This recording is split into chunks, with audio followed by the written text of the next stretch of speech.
nawe tubwire ko tubonye biri twereka ko iminsi umuntu azamara Imana yiteguye nubwo twe tutayizi. Ese ne mu myumvire yawe ashobora kutayigezaho bitewe n'impamvu runaka? Ubyumva ute? Urumva hari ibintu bitatu bakunda kuvuga bibaho mbere yo gupfa cyangwa se mbere y'urupfu. Ahantu umuntu azapfira, ikizamwica n'igihe yazapfira. Ubwo igihe, ahantu, noneho n'ikizakwica. Iminsi yo kubaho kwanjye Imana ifite mu kiganza. Yego, izi byo yibwira kutugirira. Karinda y'ubuzima bwanjye Imana yayigize ibanga. N'abahanzi. Urumva akenshi ibintu tugenderaho ntabwo byose tuba twarabisomye, tuba twarabyumvise, kandi uwabivuze ashobora kuba afite ahantu yabisomye.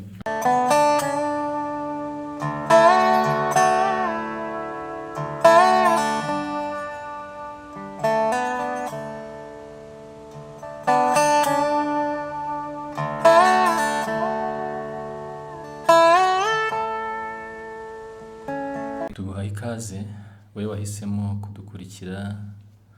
Turi kumwe n'abavandimwe hano mukunze kumenyera, ariko harimo n'umushyashya kuri no channel yacu ya Metanoia DBR. Harya ubwo Muhire ni ubwa mbere? Muhire ni ubwa mbere tubanye kuri no channel. Wabagaye. Kuri no channel ya Metanoia DBR. Rero turi kumwe na mwene data dukunze kumenyerana. Kuvuga umuntu burya hibereye nabwo ntago kiba ari ikindi, turamuha umwanya abibwire. Rero ngi nkuko tumenyeranye ni Jean Dominique, tubahaye ikaze kandi tubifuriza iteka ryose kungukira mu biganiro dutanga, kuko muri Kristo Yesu ari mu rwunguko. Tuba tukwifuriza kugira ngo nawe wunguke cyane cyane kumenya Imana. Rero reka duhere ku mushyitsi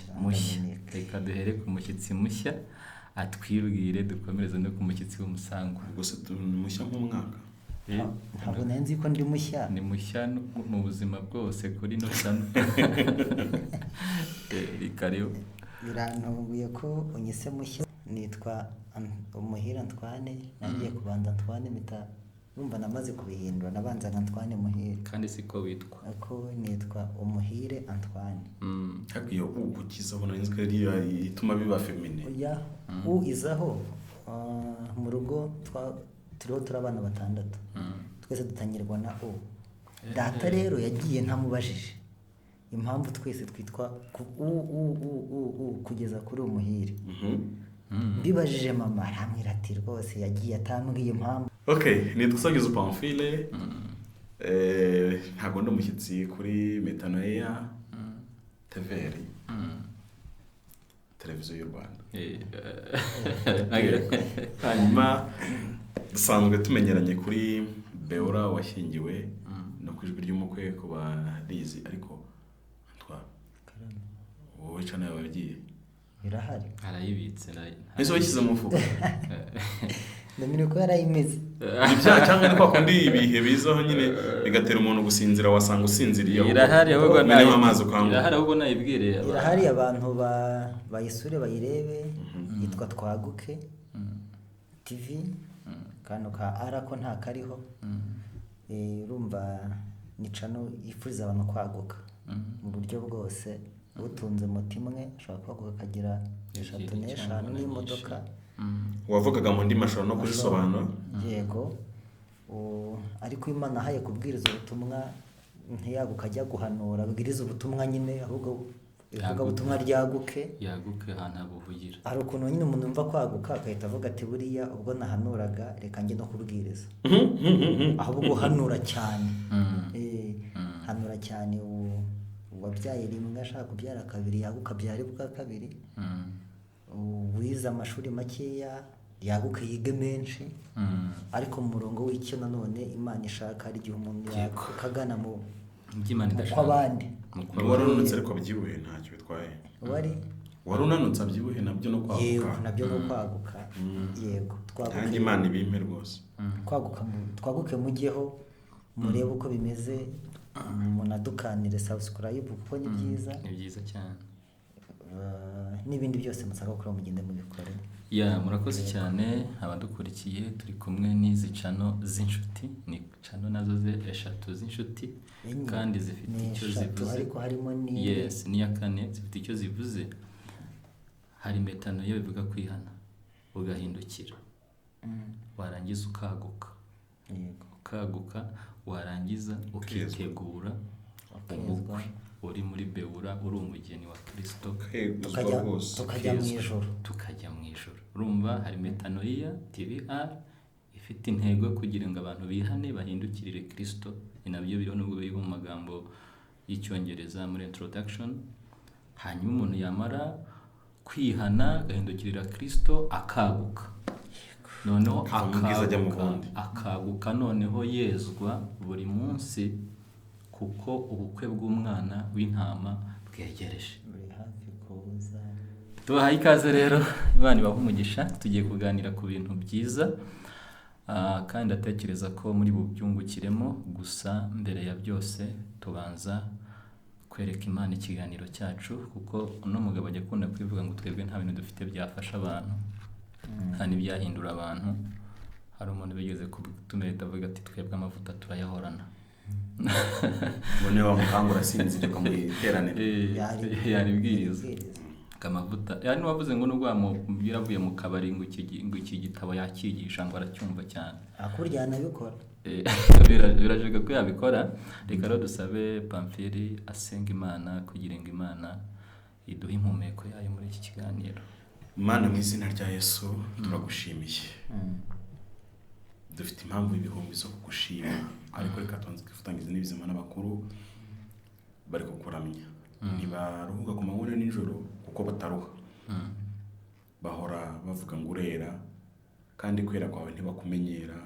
Ntabwo ari forumire, ntabwo ari amarobo waremye, kuko ijambo ryawe ritwereka ko abamarayika n'abantu nibyo biremwe waremye, ubiremana amahitamo ntavogerwa. Bityo abamarayika bahora bakuramya bafite n'uburenganzira bwo kutakuramya akabyihorera. Baramutse basanze kukutera wenda myaka bamaze bakuramya babonaga wera, uyu munsi bakabona byahindutse, ntekereza ko batabivuga ko bafite amahitamo, ntabwo ari amarobo waremye. Rero urera, kandi kwera kwawe ntikumenyerwa. Nicyo kigutandukanye n'ibyo waremye byose. Natwe twifatanyije n'ibyo biremwa kuvuga ngo urera, kuko twabonye wera ku wa mbere, tubona ku wa kabiri urera, tubona ku wa gatatu wera, tubona ku wa kane urera, tubona ku wa gatanu urera, tubona ku wa gatandatu urera, tubona ku cyumweru urera. Kandi ntabwo wahindutse, kwera ko ku wa mbere no ku cyumweru ni kumwe.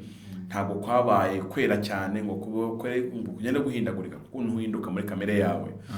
Uri Imana yera mu zuba ryinshi, ivumba ari ryinshi cyane, ivumbi ntiri kwanduza.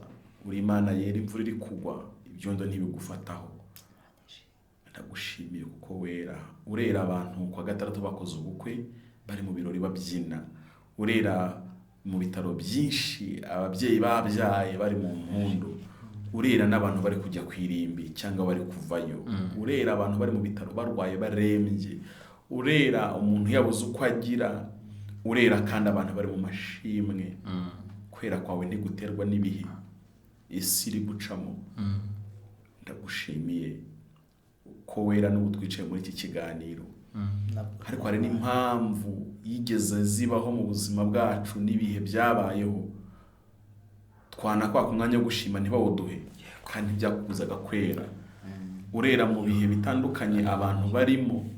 Turagushimiye, tugushimiye igikomeye wakoze cyo kudukunda turi abanyabyaha, ukaduha Yesu. Muri ibyo muravuga ngo wasize ubwiza buri ufite mu ijuru ubwo wazaga mu isi, ndetse no mu ivuka ryawe nta hantu hariho hagutunganiye. Wowe uri Imana, njyewe ndi Pamfili. Reka nkubwize ukuri ko iyo njya kuza gupfira abantu ngasanga nta n'ahantu bateguyeho kunyakirira, bikansa kujya kuvukira mu muvure w'inka, ariko uzinga udutaha ugasubira mu ijuru. Ariko urukundo wabakundaga ntirwarebye ko bakwimye icumbi ugiye kubana n'inka. Ahari wenda kubera umujinya wanjye n'uburakari nahitamo kwibanira n'inka, abantu nkabe barakunda ubundi bari babi, cyangwa nkibana na za ntama.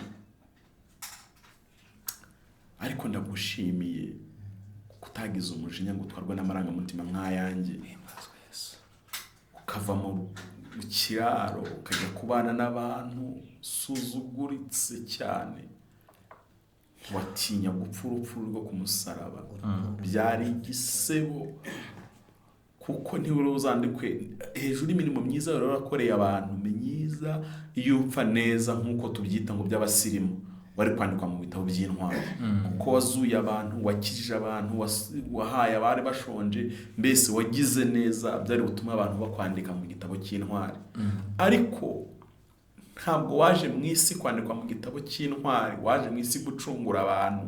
Uwo ni wari umugambi wawe urawurinda. Mana, utwigishe kubara iminsi yacu, byatuma dutunga umutima w'ubwenge. Umwanditsi wa Zaburi yanditse, bivuze ngo hari igihe dukora ibintu byiza abantu bakabidushimira, tugakora umurimo, hanyuma tugasigara tugomba no kurinda ngo izina twagize, ariko we ntibigeze wita ku kurinda izina wari warubatse, aho gukora ugushaka kwawe. Yesu utwigishe, utwigishe Yesu, utwigishe, utwigishe, utwigishe, utwigishe. Hari igihe umuntu aba aharwa no kurinda izina yagize. Ubutumwa bwiza navuze ngo nta buribata, nyamara kwanga kuburibata, ibyo wita kuburibata bikaba ari uburyo bwo kugandira umugambi w'Imana, kuko byarashobokaga cyane gupfa nk'umusirimu. Basi niba no gupfa byari birimo, ariko ugapfa nk'umusirimu utagiye ku musaraba. Ariko byari byaranditswe mu bitabo, niko ijambo ryawe ritubwira. Bivuze ngo Imana nabivuze kera, iravuga ngo Yesu uwo musangira ku mbehe azakugambanira kandi bazakubamba. Ariko Nsoza bari yaravuze n'ijambo rikomeye, aravuga ngo kuko utazakundira wera wawe kubora ngo waborere mu butaka. Ndagushimiye, warakoze Yesu, warakoze kuducunguza urupfu rubi kandi utagutesheje agaciro, kuko agaciro kawe ntikarebererwaga mu maso y'abantu. Turasenze kuva no muri iki kiganiro utwihishurire Mana. Hari ukuntu Muhira kuzi, hari ukuntu Dominika kuzi, hari nuko nanjye nkuzi, Iveri na Mama Shamana ukuntu akuzi, cyangwa undi muntu wese udukurikiye wenda tutari kumwe muri iki cyumba, hari ukuntu bakuzi. Ariko uri mugari, reka twongere tukuboneho ikindi gice tutari tukuziho, twungure kukumenya. Bisabye Imana mu izina rya Yesu, amen. Amen. Imana iha umugisha kandi Imana iha umugisha. Turakomeje guha ikaze abo tugiye kuganirira. Hanyuma hari umukunzi wacu duherutse gukora ikiganiro, aranyandikira, aravuga ngo ubutaha muzongere muganire ku rupfu. Numva mbaye nk'uwikanga, ariko ubwo message yari igikomeje. Aravuga ati, ese koko umuntu ashobora gupfa igihe cye kitaragera? Ahita ashyiraho ka virigire, aravuga ngo kuko abantu bagiye bavuga ngo umuntu Satani yaramwibye. Mu yandi magambo, apfuye igihe cye kitaragera gute? Kitaragera. Numva rero nibyo twaganiraho. Noneho nagerageje gukora ubushakashatsi, ariko butimbitse cyane, kugira ngo ndebe icyo abantu koko babitekerezaho. Sanga bifite imbaraga mu myizerere, si imyumvire gusa, ahubwo ni imyizerere y'abantu benshi batandukanye. Kuko ku isi dufite imyizerere myinshi. Nanakozeho n'aka dokima. Nabanje ku Bayisilamu, sanga bagira ikintu bita ngo ni kadar. Bemera ko bidashoboka ko umuntu ashobora gupfa mbere y'igihe. Bo bemera ko hari umuntu afite igihe yategekewe, kandi ko umuntu agomba gupfa yuko iki gihe kigize gute? Kigeze. Hanyuma tujya ku Bayahudi. Abayahudi bo bemera ibintu bibiri. Hari igice cyemera ko umuntu afite igihe yategekewe kandi atagomba gupfa mbere yacyo. Hakaba n'ikindi gice cyemera icyo bita amahitamo, ndetse na responsibility z'umuntu. Ibyo ngo bikaba bishobora kuba byagira uruhare rw'uko umuntu ashobora gupfa mbere, cyangwa se agapfa igihe kigize gute? Kigeze. Naranagiye ngera no mu Bahindu. Ubwo ni idini rya Hinduism, tuvuga ku myizerere, ni imyizerere ya Hinduism. Harimo abemera, nabo bafite kwemera kubiri. Harimo abemera icyo bita predestination, ko nyine hari ibintu Imana yapanze umuntu atarabaho, kandi uwo mugambi ni wabamo kugerageze gute ashaje agapfa nyine.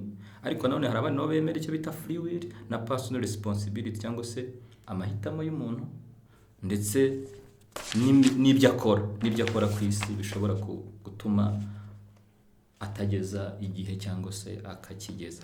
Hari na Buddha, kuko hari mu myizerere tugira harimo n'abemera Buddha, bo bagira ikintu bita ngo ni karma na rebirth. Karma nabo ni ikintu kigaragaza ko ni nka predestination, ni ikintu kigaragaza ko byanga byakunda hari igihe umuntu yategekewe azapfira, Imana igomba kwiyeranja akakigeza. Ariko bakanemera ko iyo umuntu apfuye ashobora kuzongera akavukira mu kindi kintu, yavukira mu ihene, yavukira mu ntama, yavukira mu wundi, bibaho, bo barabyemera. Rero tugeze mu bakristo naho, muri christianism no hame ibice bibiri.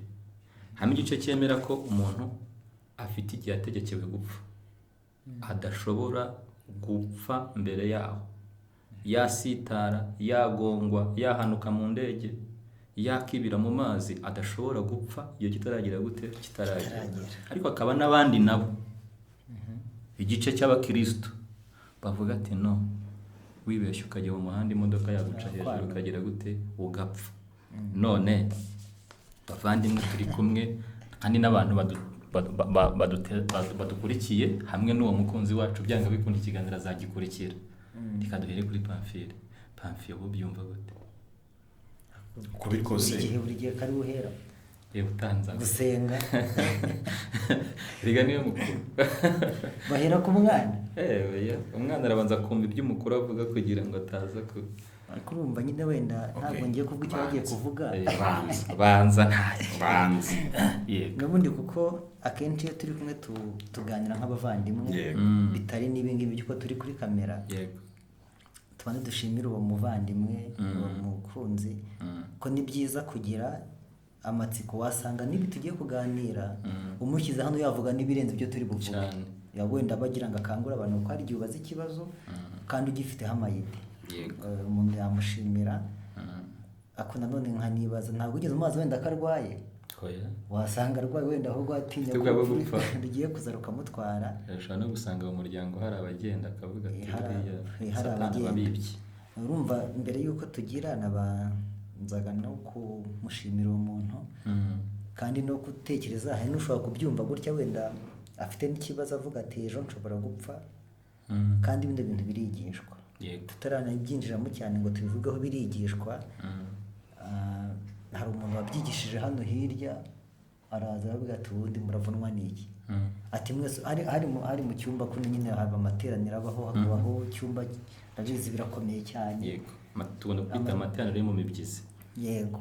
None harababwira ati umva mwese uko mwicaya muzapfa. Oya. Umwana wo kurimbuka arazwi. Yego. N'umwana wo kujya mu ijuru arazwi. Ubwo ibyo mukora byose musenge cyangwa mubyihorere, ngiye naje kubabwira ngo uw'Imana izajyana mu ijuru iramuzi, n'utazajyana mu ijuru iramuzi. Ahita baririmba indirimbo ivuga ngo ndi pasiteri nakora iki? Twarigiye mba numva nakwivamo nk'urushyi rwiza. Ubushize baradukritika iby'urushyi. Ariko impamvu yabyo Bibiliya ivuga ngo ibitugu by'abapfapfa biberanye. Yego. Ibiramacinga n'imihini. Bakwiye kubikubita. Nk'uyu muntu ikintu akoze nudahaguruka siri place ngo gikosore. Kubera ukavuga ngo ntaba mu deglaze ngo umunyacyubahiro mu rwego runaka. Mu kanya turimo dusoma mu barebe n'icyo yavuze uyu nguyu ngo twatinzemo, turasoma mu mategeko Imana ahagabari avuga ngo ntihakagire ngo ntuzange guhana mwene so, ngo ni ukugira ngo mutiteranya. Urumva nk'uyu muntu ikintu akoze, iyi nyigisho muhira avuze itanzwe mu iteraniro. Uzi ko ibindi byose mwakoze byataye agaciro. Kora amaze kubaririmbira ngo abagezeyo baragwiriye. Atuboneka abagezeyo bagwiriye, n'abandi bakabona abagezeyo baragwiriye. Ngo mwebwe murajyayo. Noneho ngo icyatumye rero umuyobozi atamusenya ngo nuko ari wari wamutumiye. twikomereza nta kibungu urumva ikibaye namusenya kandi nagize gute yishe iryo mubarewe namutumiye mbo noneho nagira ngo mudakomeza kujya muhera ku ruhande rumwe nanjye mbanze yego noneho urumva ko bya bibazo biba bibiri hajemo ikijyanye n'urupfu rwa hano mu buzima n'urupfu rwo mu iteka n'urupfu rw'ubugingo ibyo bintu reka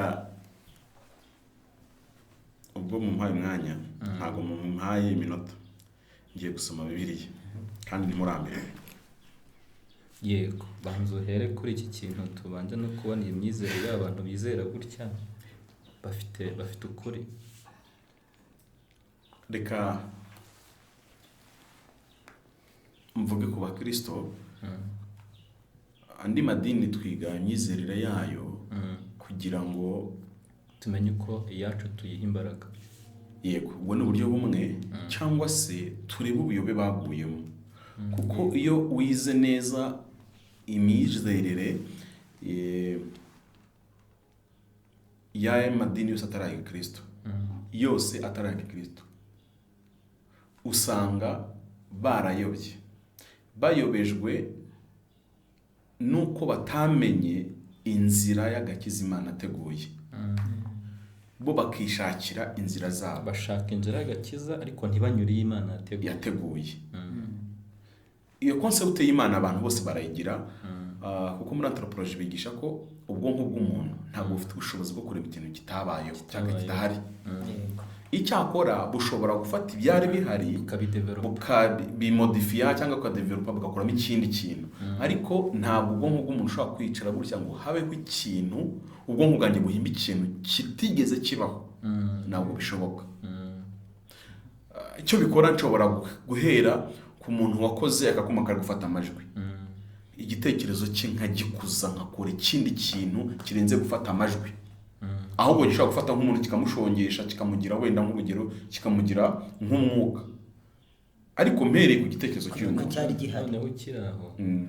aka gakoresho gashobora kuba gahari noneho umuntu nyuma akazadevelopa ikindi kinini aka kakaburizwamo noneho generasiyo yije ikaza itakazi ikagira ngo cyangwa se ikajya muri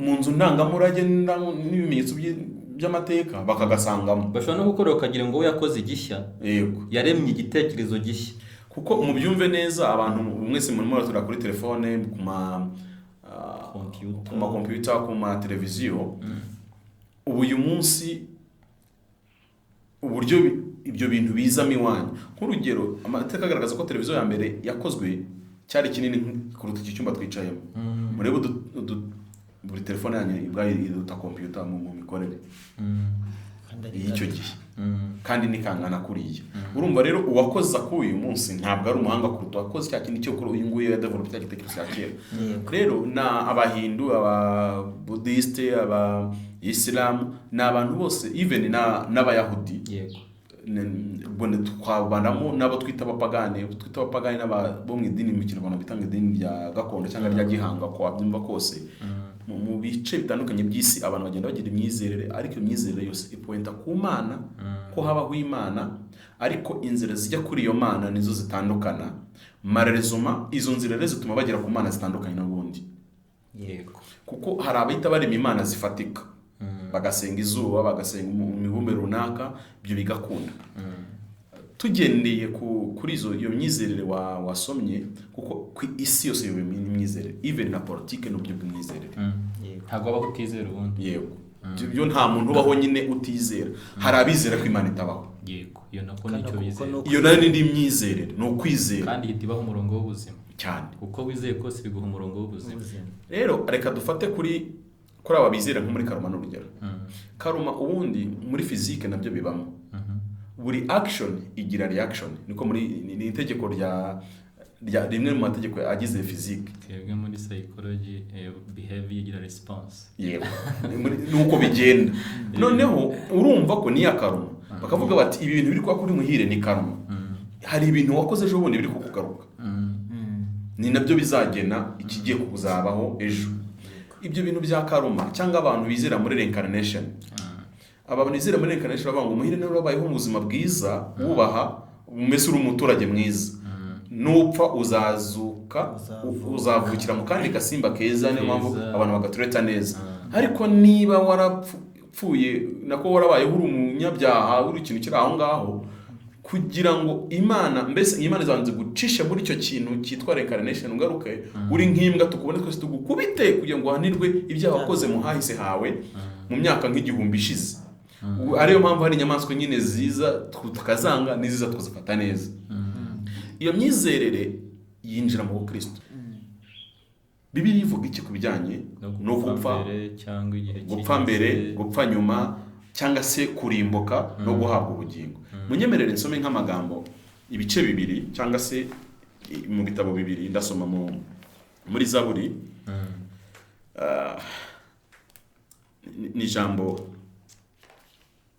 nishibuze kuduha cyangwa se rutubere challenge rikomeye uko Bibiliya Zaburi 139 ni Zaburi ntabwo ndabasha gusobanura uburyo ino Zaburi iteye ariko ni Zaburi iri scientifique ni science iraplike ku rwego ruhambaye Zaburi 139 nitushaka wenda ariko reka nsaba umuntu wumva ashaka kumenya imbaraga z'Imana no gusobanukirwa Imana biruta urundi rwego yayumvagaho uzasomeza Zaburi 139 iyi Zaburi iteye ukwayo ku buryo kuyisoma ubona imbaraga z'Imana tutajya tubona mu bundi buryo ahandi hana hariho hose urebye ukuntu Dawidi avugamo Imana mu gice c'139 ino Zaburi yose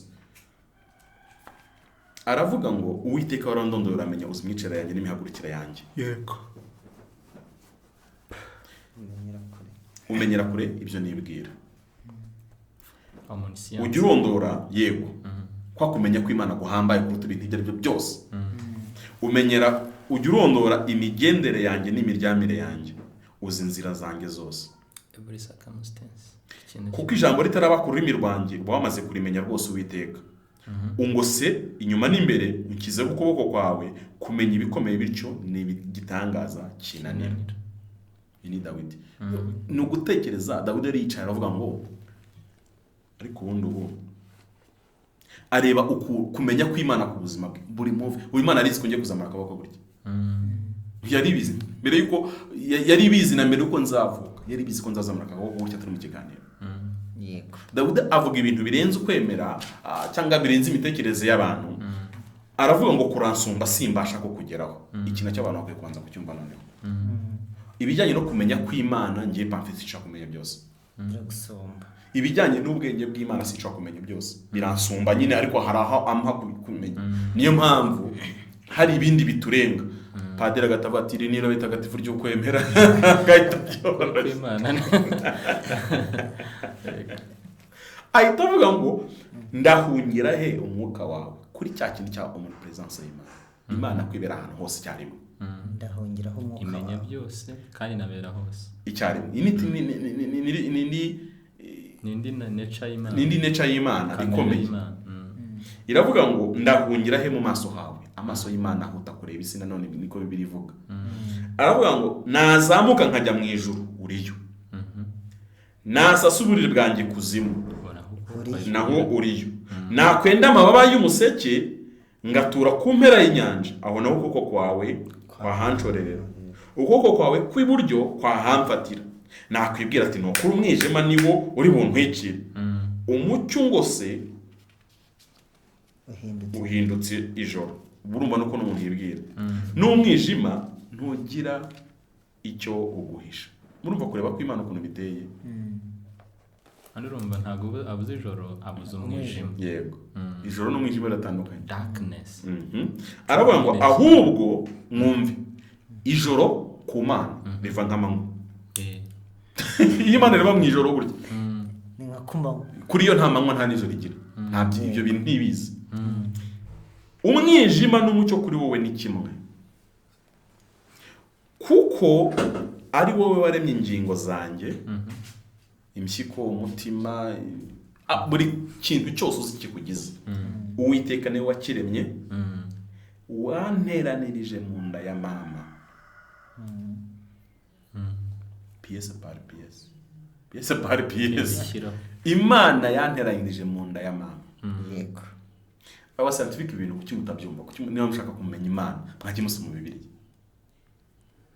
Arakomeza akavuga ngo ndashimira yuko nare mu buryo buteye ubwoba butangaza. Yego. Arebye concept y'ijisho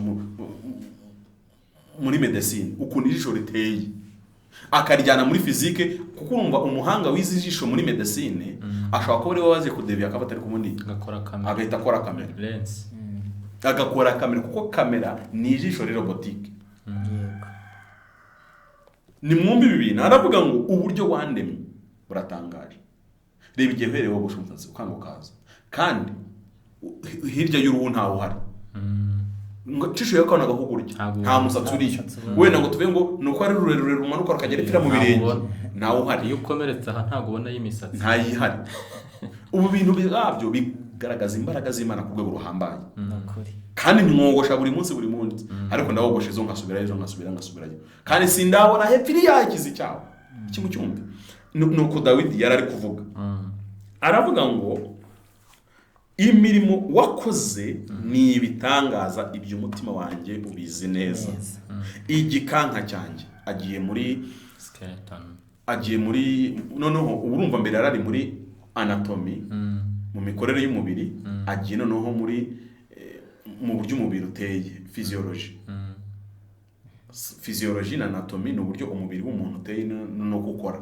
Noneho agiye ukuntu wubatse noneho sasa. Aravuga ati igikanka cyanjye ntiwagihishwe ubwo naremwaga mu bwihisho, ubwo naremeshwaga ubwenge mu byo hasi y'isi. Ubwo no concept numva ryari n'ibyo kuvuga ngo nutuzi twagendaga ubwo ni wampaye akanwa kameze uko amatamu uko ibintu byose nyine. Aravuga ngo nkiri urusoro amaso yawe yarandebaga. Bivuze ngo amaso y'Imana areba kuruta microscope. Arakomeza akavuga ngo mu gitabo cyawe handitswemo iminsi yanjye yose tarabaho n'umwe, yategetswe itarabaho n'umwe. Ubwo noneho twakiriye ko biri tubwiye ko umuntu afite iminsi yategekewe iyo kumara itarabaho n'umwe, yose Imana irayizi. Yanditse mu gitabo cy'Imana. Nibyo dusomye. Yego. Uyu muntu ari mu mwuka cyane ubuhanuzi ukomeye, ariko kandi ari no mu mwuka wo guhishurirwa kurenza ukwemera, kurenza ibyo abantu basanzwe bazi. Dawidi Mana erega ibyo utekereza ni igiciro kuri njye, erega umubare wabyo ni mwinshi, nabibara biruta umusenyi bwinshi, iyo nkangutse turacyari kumwe. Mana icyamukica abanyabyaha mwabicanye nimuva hondi n'ibindi. Icyambere twadugendeye kubona ni iki kintu watanga ikivuga ngo predestination, igeno ubuzima bw'umuntu bwose. Ese koko afite iminsi yaremewe yo kubaho mu yandi magambo se ubundi buranditse ni step by step. Ubu nta kintu kimwe kibaho kitari cyanditswe mu gitabo cy'Imana. Tumaze kubona ko iyo minsi yiriho, ariko hari n'ikindi tumenye ko Imana izi ibintu byose bitarabaho, nta na kimwe itazi. Icyo ni kimwe. Mwihangane nsome kandi utundi tuntu turi twonyine, hanyuma wenda muraza kwihangana. Sindi bwongere gusoma, mwihangane abantu bihangane, ariko abo nihanganisha n'abantu badakunda gusoma ubundi. Nta muntu kuri beora ndi kwihanganisha kuko ibyo ndimo barabizi, bazi ko Bibiliya nitumureke basi nitutanayisobanukirwa ariko tuyisome tuyiganireho umwuka wera. Niba atandi hono nahakuriho ndaza kubona ibisubizo. Dusome mu rwandiko rw'Abefeso igice cya mbere, ndasoma umurongo wa 3 gusa. Imana y'Umwami wacu Yesu Kristo ari nayo se ishimwe kuko yaduhereye muri Kristo imigisha yose y'umwuka yo mu ijuru, nk'uko yadutoranyije muri we isi itararemwa kugira ngo tubabera tutari umugayo imbere yayo. Reka nsome Ibyahishuwe 13 ndangiza ndekeraho mbaho umwanya. Ibyahishuwe igice cya 13 ni ibintu bivuga ibya nyamaswa, ni inkuru Abakristo bazi cyane kuko ibamo ibintu by'intambara. Murongo wa 8 navuga ngo abari mu isi bose bazayiramya, umuntu wese izina rye ritanditswe mu gitabo cy'ubugingo cy'umwana w'intama watambwe uhereye ku kuremwa kw'isi. Mbivuze umuntu wese izina rye ritanditswe mu gitabo cy'umwana w'intama, dushaka tuvuge ngo cya Kristo cya Yesu, uhereye isi itararema. icyo gitabo cyabayeho isi itararema kandi n'abo bantu bacyanditswemo isi itararema. Naho rero uyu nguyu yatubwiye umuntu yigishaga mu rusengero ati Muraruhira ubusa. bararushywa n'iki Ngaho rero abazajya yabagennye murarushywa n'iki baragwiriye kabandi ko bagezeyo bagwiriye n'abandi bakaba bari mu nzira kandi bakaba baranditswemo kuko nibyo dusoma. wazasanga uvunikira ubusa. Aha. Njyewe ubwiye concept yanjye ndaza kwisobanura nyuma. Yes we. Urakoze kandi Imana ibumugisha kuko dufashije kugira umucyo ushingiye ku byanditswe. Kuko n'abantu bagira umucyo ariko udashingiye kugize byanditswe. Noneho mbere yuko Muhire nawe tumuha akaduha igitekerezo cye, tumaze kumva ko ku bigendanye n'icyo uyu mwene data yatubajije, tumaze kubona ko umuntu afite iminsi azamara ku isi. Bibiliya bitubwira. Noneho reka mbabwira agakuru kamwe tuze kubigenderaho. Aka gakuru ni imigani twize papimire twiga imigani iryoshye, nuko ngubu yagiye ihinduka bitewe naho igihe kigeze. Abanye n'ababushombe baza mu naho igihe kigeze. Twebwe twize inkuru ntibuka umugani ntibuka ngo umutwe witwaga gute, ariko nawo wari uri ku ikintu cyenda gusa n'icyo bita abantu bakunde kwizera mu cyo bita fate cyangwa se predestination nuko twayivugaga. Watubwiye kuri bonagarukaho cyane kuko wari ubikomoje. Aravuga ngo hari umuntu wagiye kwiba mu rugo runaka. Kera nturubone nk'uno munsi hari umuzamu hariya ari amatafari n'ibiki, hakaba n'abagira wenda n'amakamera, hakaba n'abagira umuriro w'amashanyarazi. Ntabwo ari icyo gihe, ntabwo ari iki gihe cya none, ni mu gihe cya kera ibintu byari traditionnel bikiri bya gihanga. Kera icyo gihe bitarasirimbuka nk'uno munsi. Ngo ahageze yumva umuntu, abakristo bashobora guhita bamugereranya n'umumarayika. Ni umuntu wagendereye muri urwo rugo yaragiye kwibamo, hari haryanyemo akana k'agahinja arimo akavugaho igeno.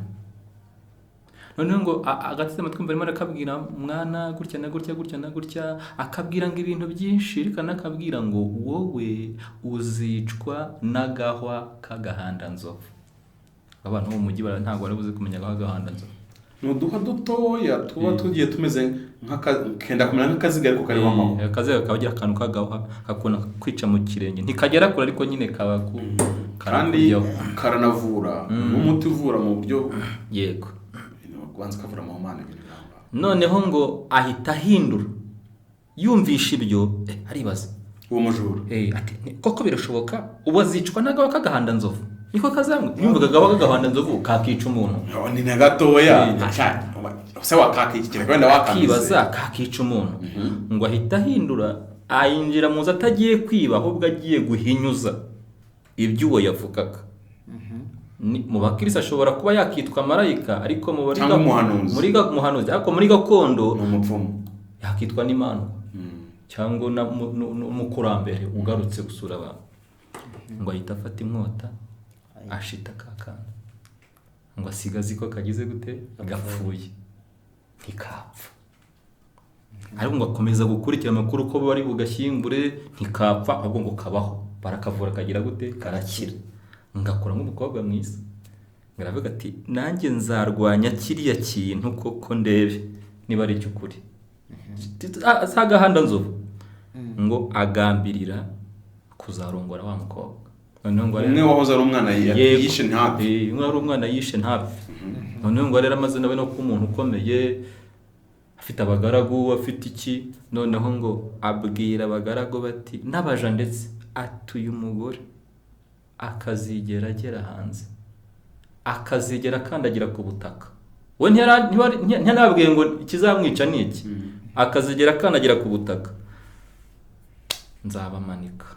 Ngo buri gihe cyose bakajya bitwararika, umugore akahora mu nzu, yashaka kujya hanze bakamuheka.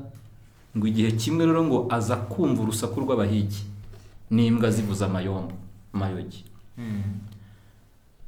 Ngo arabikunda ategera igihe mwampereje mu nzu rwose nanjye igihe ndashaka kujya kubireba. Aravuga ati oya databuja avuze ko utagomba kugira gute kukandagira hasi. Ati oya. Hanyuma baramuheka ngo ajye kureba abahigi. urumva rero bubakishaga urugo kabaga ari urw'ibiti imiyenzi se cyangwa ibindi bintu cyangwa imihati nuko ngo arimo abireba nyine yaryohewe ameze gutya. Hari ukuntu umuntu aba afana umupira bawutana agahita atera, umuntu yareba filime batagipfutse n'akagitera ngo afite ukuntu nyine yakoze geste, nuko ngo akaguru ke gakora mu ntanzi z'urugo ngo kaba gakoze kuri ka gahanda. ubwo mu ntanzi z'urugo kuko uyu munsi izo ntanzi zitakiba hari ibipango, ni nk'aho yashose akaguru ku rukuta mu buryo wakumvikana, ariko mu by'ukuri byari ingo z'ibiti n'ibiturusu n'ibiki, akaguru gahita kinjiramo, hanyuma ngo gahita kamuhanda akagahanda nzovu kari karameze muri urwo rugo, ngo ahita avuga ngo agahango karanyishe, ngo bahita bamusubiza mu nzu, ngo sibwa arwaye kararwara, ngo batumaho umugabo, ngo basanga ngo ari kurwara amerewe nabi, ngo arara yitabye Imana. Urumva ubuhanuzi burasohora cyangwa indagu nazo zirasohora. Urumva ko mu myizerere gakondo y'abantu naho birimo, kandi twabonye ko abantu bakunda kwimukana imyizerere yo bakagera no mu bukristo. Yego. None tubonye ko umuntu bayimukanye nta bakristo baje mu rusengero ko ntibazajya mu ijuru. Yego, sibyo?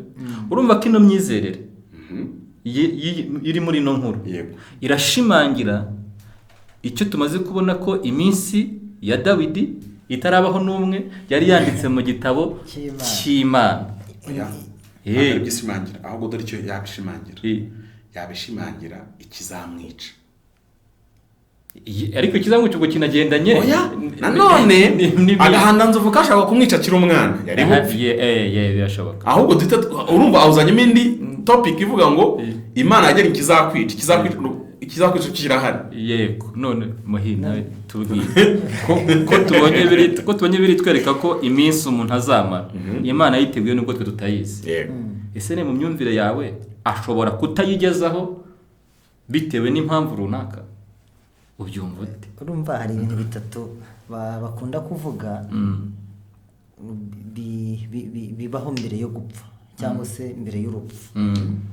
Ahantu umuntu azapfira, ikizamwica n'igihe yazapfira. Ubwo igihe, ahantu, noneho n'ikizakwica. Iminsi yo kubaho kwanjye Imana ifite mu kiganza.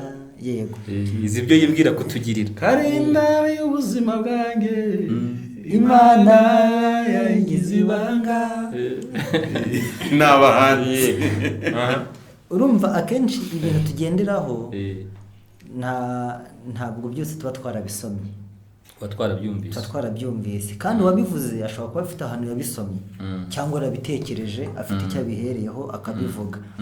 Hanyuma kuvuga ngo umunsi, igihe n'ahantu, abanyarwanda nabo baca umugani uvuga ngo akazapfa kabungira kazakica.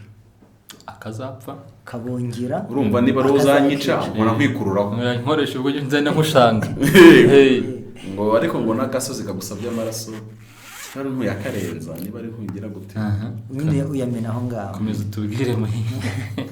Urumva rero igihari gupfa byo, urupfu nyine rurahari nyine ni urupfu. Kandi uko tutaganira ku rupfu nabyo banza byaba ari ikibazo, nubwo nahoze mvuga ni ibintu by'urupfu tujye tunabyihorera.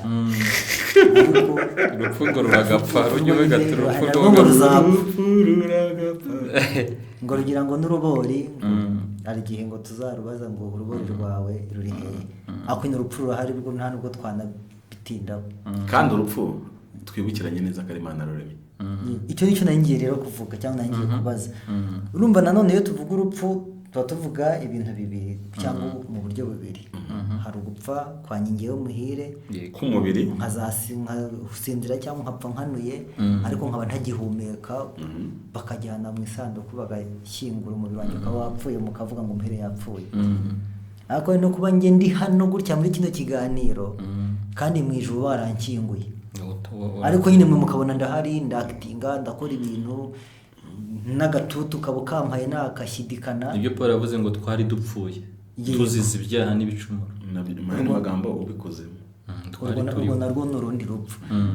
ariko yaba ari uno mukunzi wacu waje ikindi kibazo n'ibi turi kuganira biragaragaza n'aho wa munsi umuntu apfuye burundu akaba atajya apana gupfa uhagaze. Gupfa rero igihe zasaga zazaga zo kujya abantu biyahura mu mataje maremare n'iki, icyo gihe njye nari ndi mu mujyi, umuntu wa mbere amanuka kwa Makuza nari impari. Nubwo akazapfa akabungira akazakica, uriya muntu yavuye mu rugo cyangwa n'ibindi n'abandi bose bamanuka mu mataje n'abajya ku mashanyarazi. Uriya muntu agiye ku ishanyarazi cyangwa agiye kumanuka kuri etaje, umunsi we iyo atajyayo hari umuntu uvuga ati kutajyayo ntibyari gushoboka. Yego. Cyangwa avuga ati iyo atanywa cya kinini ntibyari gushoboka. Ariko njye nemera ko byari gushoboka. Kutakinywa byari gushoboka. No kutajyayo byari gushoboka. Ahubwo ikindi dukwiye kuvuga, se niba umuntu ngenda byemera ko umuntu ashobora kwihutisha igihe cyo gupfa. Yego. Kuko hari n'abantu bajya bihana mu cyumba cy'amasengesho ngo Imana imbabarire gufasha Imana gusarura. Tugira abasaruzi buriya mu nsengero ngo basarurire Imana. Mu yandi magambo abo ni abarozi, bati ngewe nafashaga Imana gusara ariko ndihaniye nyine Imana imbabarire, niba wenda akabujugunya cyangwa se ntabujugunye. Uyu muntu rero buriya ugiye ku ipoto wapfa y'amashanyarazi, wapfa cyane cyane izi za haute tension, kandi utanayigiyeho wabaho wakikomereza. Hari igihe nanjye nigeze gutekereza gupfa. Hari nijoro nka saa yine. Gutekereza ni kimwe no kubyifuza no kubitegura ni kimwe. Narabitekereje birenga kubitekereza. Nshaka ukuntu nshobora gupfa. Urabitegura? Nshaka ukuntu nshobora gupfa ariko ntiyahuye. Biranga. Nari ndimo kumanuka, reba hariya Bishenyi, kuri uwo muhanda umanuka uva ku ivuriro ry'amaso. Urumva nyine ntabwo ari cyaho kaburimbo ntabwo. Yego, ndimo ndamanuka ndatekereza abo nta kuntu nshobora kumanuka hano nkahita nipfira. Nshakisha ikintu cyatuma mpita mpfa ndakibura. Kandi uti ntiyahuye kugira ngo ndarimbuka. Niyahura ndavuga na wenda ndamutse nkomeje nkamanuka nkajya nko mu muhanda nkomereje. Avuga ndaba niyahuye. Nyine nshaka inzira nsanga ntayishoboka. Yego. Ariko nkavuga nti irahari yo kwiyahura. Ubu nakipfiriye. Numvaga mfite ukuntu nifuza guhita nipfira nk'ako kanya. Kajya mu ijuru. Aho karuhuka mihati. Urumva harimo kuruhuka ariko none ugatekereza ku bugingo, niyo mpamvu atinya kwiyahura. Kiwe ubugingo kitazamo yari kugenda. Icyatumye rero ntabikora ntashaka ukuntu nshobora gupfa.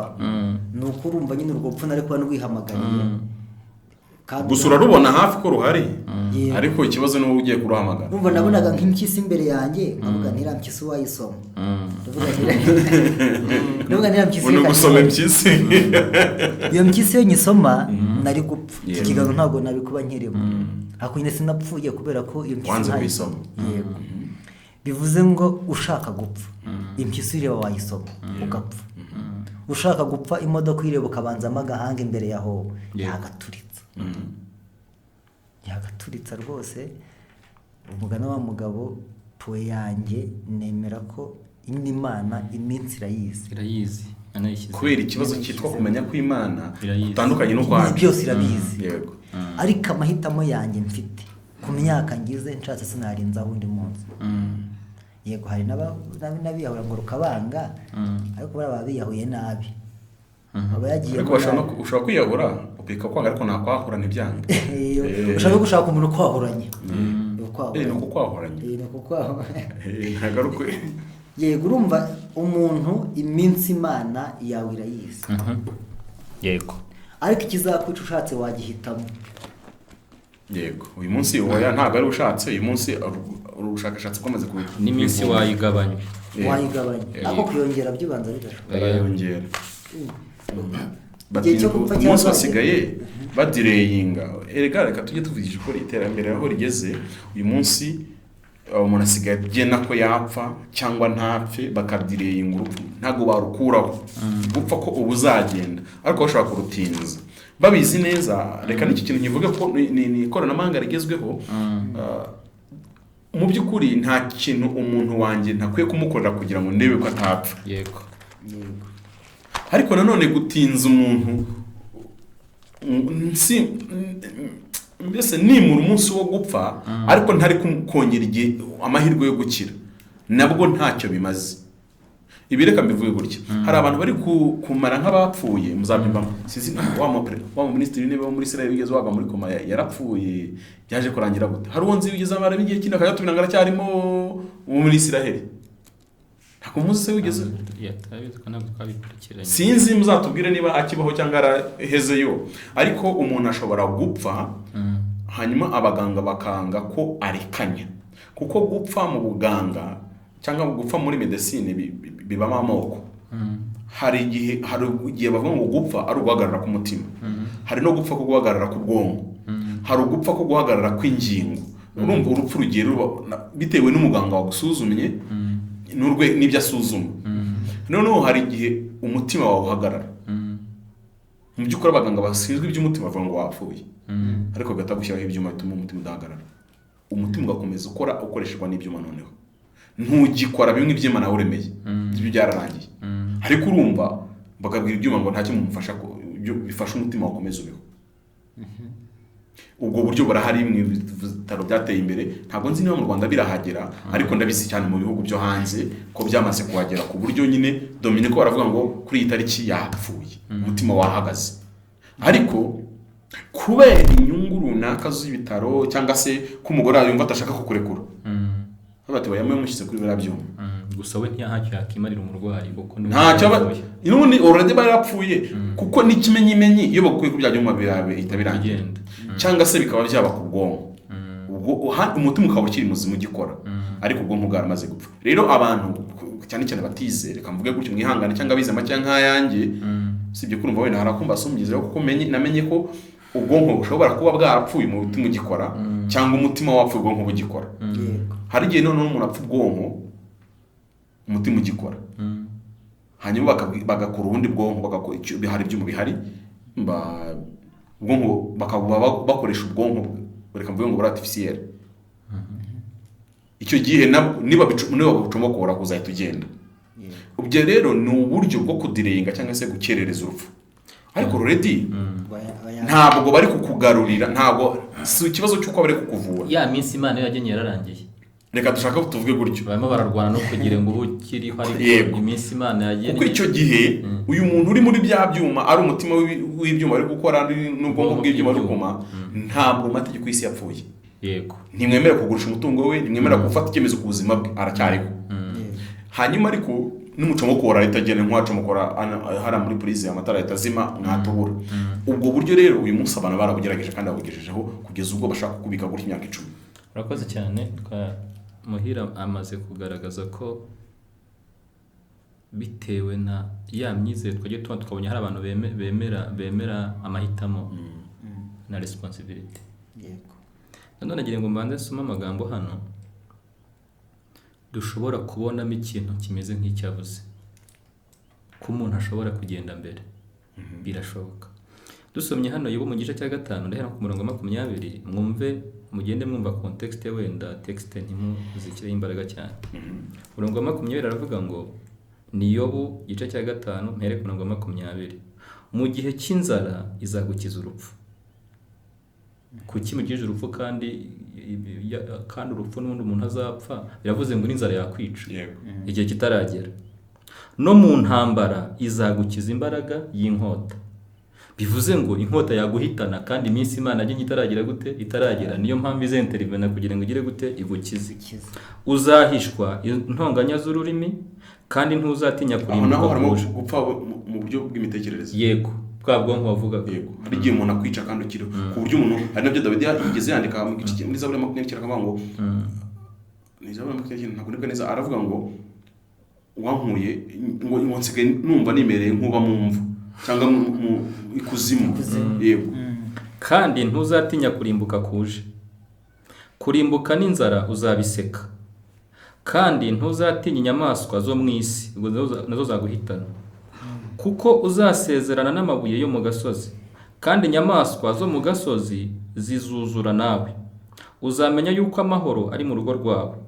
Uzasura ibiraro by'amatungo yawe, we kugira icyo biburamo, niho uzamenya ko urubyaro rwawe ruzagwira n'abagukomokaho bakaba nk'ibyatsi byo ku isi. Umva umurongo nshaka gusohorezaho. Uzinjizwa mu mva yawe ushaje neza. Bivuze ngo hari n'abashobora kwinjira mu mva badashaje neza. Urumva hari abajyamo badashaje, hari n'abatasaza neza. Twifurije iruhuko ridashira muzehe Pastor Ezra Mpyisi, ashaje neza mu myaka y'102 ashaje neza. Uzinjizwa mu mva yawe ushaje neza nk'umuba w'ingano uhunikwa mu gihe cyawo. Umuba w'ingano ariko uhunikwa mu gihe cyawo. Reka dusome no mubwiriza igice cya 7 n'umurongo wa 17. Haravuze ngo ntugasayishe gukora ibibi, ntukabe nk'umupfapfa, byakumarira iki gukenyuka? Urumva noneho twinjiyemo die before your time. Yes, mu cyongereza ni die before the time. Sibyo? Noneho haravuze ngo ntugasayishe gukora ibibi, ntukabe n'umupfapfa, byakumarira iki gukenyuka? Ubaye umupfapfa cyangwa ugasayisha gukora ibibi byakuzanira bizanira umuntu gupfa mbere igihe Imana yagize gute yamuhaye. Yego, ibi gukora ibibi abantu babyumve neza ntago gukora ibyaha. Mu kitondere gukora ibibi umuntu uri kunywa drogue ino concept n'umuntu avuzemo Salomo avuzemo ntago ari ikibazo cy'ibyaha, ntago mu by'ibyaha gusa, ahubwo nuko umuntu none ari kunywa urumogi n'ibindi bintu biraho. Umuntu uri gusambana arimo arekurura sida ishaka kugukenyura vuba. Umuntu obwaho turi mu gukora ibibi none no gukora iby'ubupfapfa. Rero kuba umupfapfa ugakora iby'ubupfapfa nyine birimo no kwiyahura bikakuzanira gukenyuka, hanyuma ukagenda igihe kitageze. Abantu muri kwiteragura inshinge uyu munsi byarantangaje. Nakoze ikiganiro ngana n'umuntu mubwira ibi isi biriho ngewe mbona hano hanze bihari, nsanga nawe umuntu bera gusengera irigire umuntu arandika arantuka ngo meze nk'uri kwigisha ibyo bibi. Abana no kimwe mu bujiji dufite mu itorero ni ukwanga kureba ko ibintu hanze biri kudogera bikatwinjirana byambaye byereka ari kwa kudogera kwinjiye. Ntabwo ari kubyigisha abantu, ahubwo nuko hari ibintu bikenyura abantu, ariko itorero tutamenya ko bihari tugenda twirengagiza twazashiduka byamaze kutugeramo kubera kutabitekerezaho. Rero mw'abantu mwe iki kintu umwanditsi w'umubwiriza avuze ku ubupfapfa bwagukenyura no gukora ibibi. Rero ubupfapfa ni ukutita kuri twa twuma bashyira hejuru ya etaje. Yego, ukagenda ukakitendekaho kandi bagashyizeho mu gifatsa ngo nakatangira abasazi gardefu, nagatangira abasazi kutita kuri bordire, ukagenda ukicara kuri gardefu hejuru kuri etage. Bayishyizeho mu by'ukuri kugira ngo nyine gutangire tarenga aho ngaho. Oru bayashyizeho kugira ngo yicarweho, bayashyizeho kugira ngo nugira gutya ikugarure mu nzira. Yego, ariko uragiye ujya kuyitendekaho. Hari umwana twari muri generation imwe turi abana batoya, ikamyo yavuye kumena amabuye, turayipanda. Urabizi ibyo nta mwana utarabikoze ahari mu gihe cy'iwacu kuko kubona imodoka byari ikibazo. Ariko we aragenda ajya gupanda imbere kwa shoferi. Urabona kwa shoferi haba hari urugi, twe twapanze inyuma hande bapanda benshi. Icyo gihe no gupandura birakora, ariko mbabwiye ukuntu nakubye inda hasi inshuro nyinshi mu muhanda. Imana ishimwe kandi ngiye simpe. Umwana we rero yaje gupandura nabi kuko umva aricaye kwa shoferi agwa, ariko we byabyatene n'umugiro w'inshi yanywaga. Ntiyapandira aho apandira, apanda imbere kwa shoferi. Arekuye imodoka, umva nta muntu upandura imodoka ngo gwe uhagaze neza, byanze byemera nk'uguye uradandabirana. Ipine ryasigaye inyuma rirahageze, rikora akazi karyo, ritambuka ariko umuntu bari buteruza amasuka nuko kabiri gihe yapfuye, niko yitwaga. Byari byatewe n'iki rero? Twese twapanze imodoka, twakoze wenda amakosa, ariko we harimo n'ubupfapfa bwo kunywa urumogi rumutera kujya gupanda imbere, apandura mu ipine, arapandura gwa ipine ry'inyuma ritaratambuka, ritari mutambuka hejuru. Nawe reba ikamyo zirazimena amabuye, arifite amapine abiri inyuma, rimutambuka. noneho tukikura aho ngaho tubonye ko byanga byakunda umuntu ashobora gupfa mbere y'igihe, nubwo twebwe igihe yahawe tutakizi, ariko wari watubwiye ko hari ibintu nibugarukeho, sibyo? Urumva ibintu batutangiye tubwira, watubwiye kuri predestination, ntiwayisoza. Ibyo turimo dusoma utayisoje byaza gusa n'ibiyivuguruza, kuko umuntu wese izina rye ribonetse ko ritanditse mu gitabo cy'ubugingo isi itarare, sibyo? Kandi noneho tubonye ko Dawidi avuga ati iminsi yanjye itarabaho n'umwe iranditse, kandi ibintu byose urabizi, bikaba byaranateye n'umuvugo tumwe akavuga ati nkamwe muravunikira iki ko abazajya yani magambo n'igihe wenda abantu bazapfira bigize gute bazi bite na bite, ngo dukomereze kuri handi ya predestination turebe ko tuza kubihuza n'ibyo tubwiye ndetse n'ibyo tumaze gusoma. Ubwo dusomye ko ubupfapfa bushobora kugira gute gutuma guhitana umuntu, kandi yatubwiye kandi usibye n'ubupfapfa tunabonye ko hari ibindi byamuhitana ariko Imana ikabibroka. Yego nibyo uyu mugabo yari ari kubwira Yobu mu gice cya 5, yaramubwiraga ati ubundi uko Imana ibivuga buriya umurongo utasomye ndabandi ndaza kugarukaho muri gice cya 5 cya Yobu umurongo waho wanyuma aravuga ngo dore ibyo nibyo twagenze dusanga ariko biri byumve ubyigireho. Yego ibi bintu avuze si Imana ibimubwiye, ni ibintu na experience. Yego neri faze uri kuvuga yari kubwira atangira avuga ati hamagara, hari uwakumva hari akabazo, hari uwakumva, kuko yari ari kubwira iyo bamushinzaga ibyaha bavuga ati ibintu biri kukubaho ni ibyaha wakoze biri kukugaruka. Yego kuko niyo mpamvu mubwira ngo uwo mubera watabaza ninde wakumva koko kubera ibyaha ufite. Niko babonaga ko ibintu byose bibiri kuba kuri yo bishobora kuba ari ingaruka z'ibyaha yakoze. Abantu bakunda kwigisha uno murongo mu buryo buri positive, ntabwo ari nyine mpora mbivuga ubuyobe bwose dufite mu madini bushingiye kuri Bibiliya yasobanuwe nabi. Bafashe iryo jambo nyine barisobanura nabi, kari akabazo bagakura hamagara noneho hari uko Bibiliya ivuga hamagara noneho hari wagusubiza, hamagara noneho hari wagusubiza, uwo mubera watabaza ninde? Kubera ko wowe uri umunyabyaha kugeza ubwo n'Imana itakumva, kugeza ubwo nyine mu wowe mubera nta marayika waza kugutabara, Imana yakohereza kubera umutabazi. Niho bakavuga ati ngaho hamagarara. Nubwo buryo yarifaze abwiragamo yo, ariko umunsi ajya kuri bati noneho muhire Uwiteka aravuze ngo hamagara. Akubiye ngo hamagara aranakabikubwira ari yerekwa agize atabisomye muri Yobu, kuko nabisoma muri Yobu akwiye gukoresha ibyo muri Yobu bari bavuze akabitwara muri concept. Rero Bibiliya yigisha predestination cyangwa se yigisha igeno, donc cyangwa se yigisha hari ibintu Imana setinze bidashobora guhinduka. Ariko uburyo Bibiliya byigishamo siko twebwe abantu tubyigisha sana ko tubisobanura. Reka mpere ku cyitwa urupfu. Nabwiye muhire ngo urupfu ni Imana yaruremye, ariko urupfu Imana yaruremye iki? Yaruremenye nk'ingaruka z'amahitamo mabi umuntu azagira. Bene magambo urupfu rwose ni igihano, rwaba urupfu rwo mu mubiri rwaba n'urupfu rw'iteka. Urupfu rwo mu mubiri Imana rugennye nk'igihano, reka tubyite urukuta Adamu azakubitaho umutwe niyanga kumvira Imana akarya kuri cya giti. Kandi koko rwarabaye Adamu yagombaga kuzabaho iteka ryose, akanabyokoza abazamukurikira bose. Ndaza kuhagera. Hanyuma kutumvira Imana kwa Adamu kwamuteye kujya mu gihano Imana yagennye. Predestination y'igihano, kuko agakiza dufite uyu munsi tuvivuye uyu munsi Imana yagateguye mbere kuri mu muntu, igeno nako yagateguye mbere kuri mu muntu. Yego. Hanyuma kuki Imana yabikoze gutya? Yaremye umuntu n'abamarayika ibaha amahitamo ntavogerwa, ngo wowe Dominiko uhitemo wisanzuye mu bwisanzure.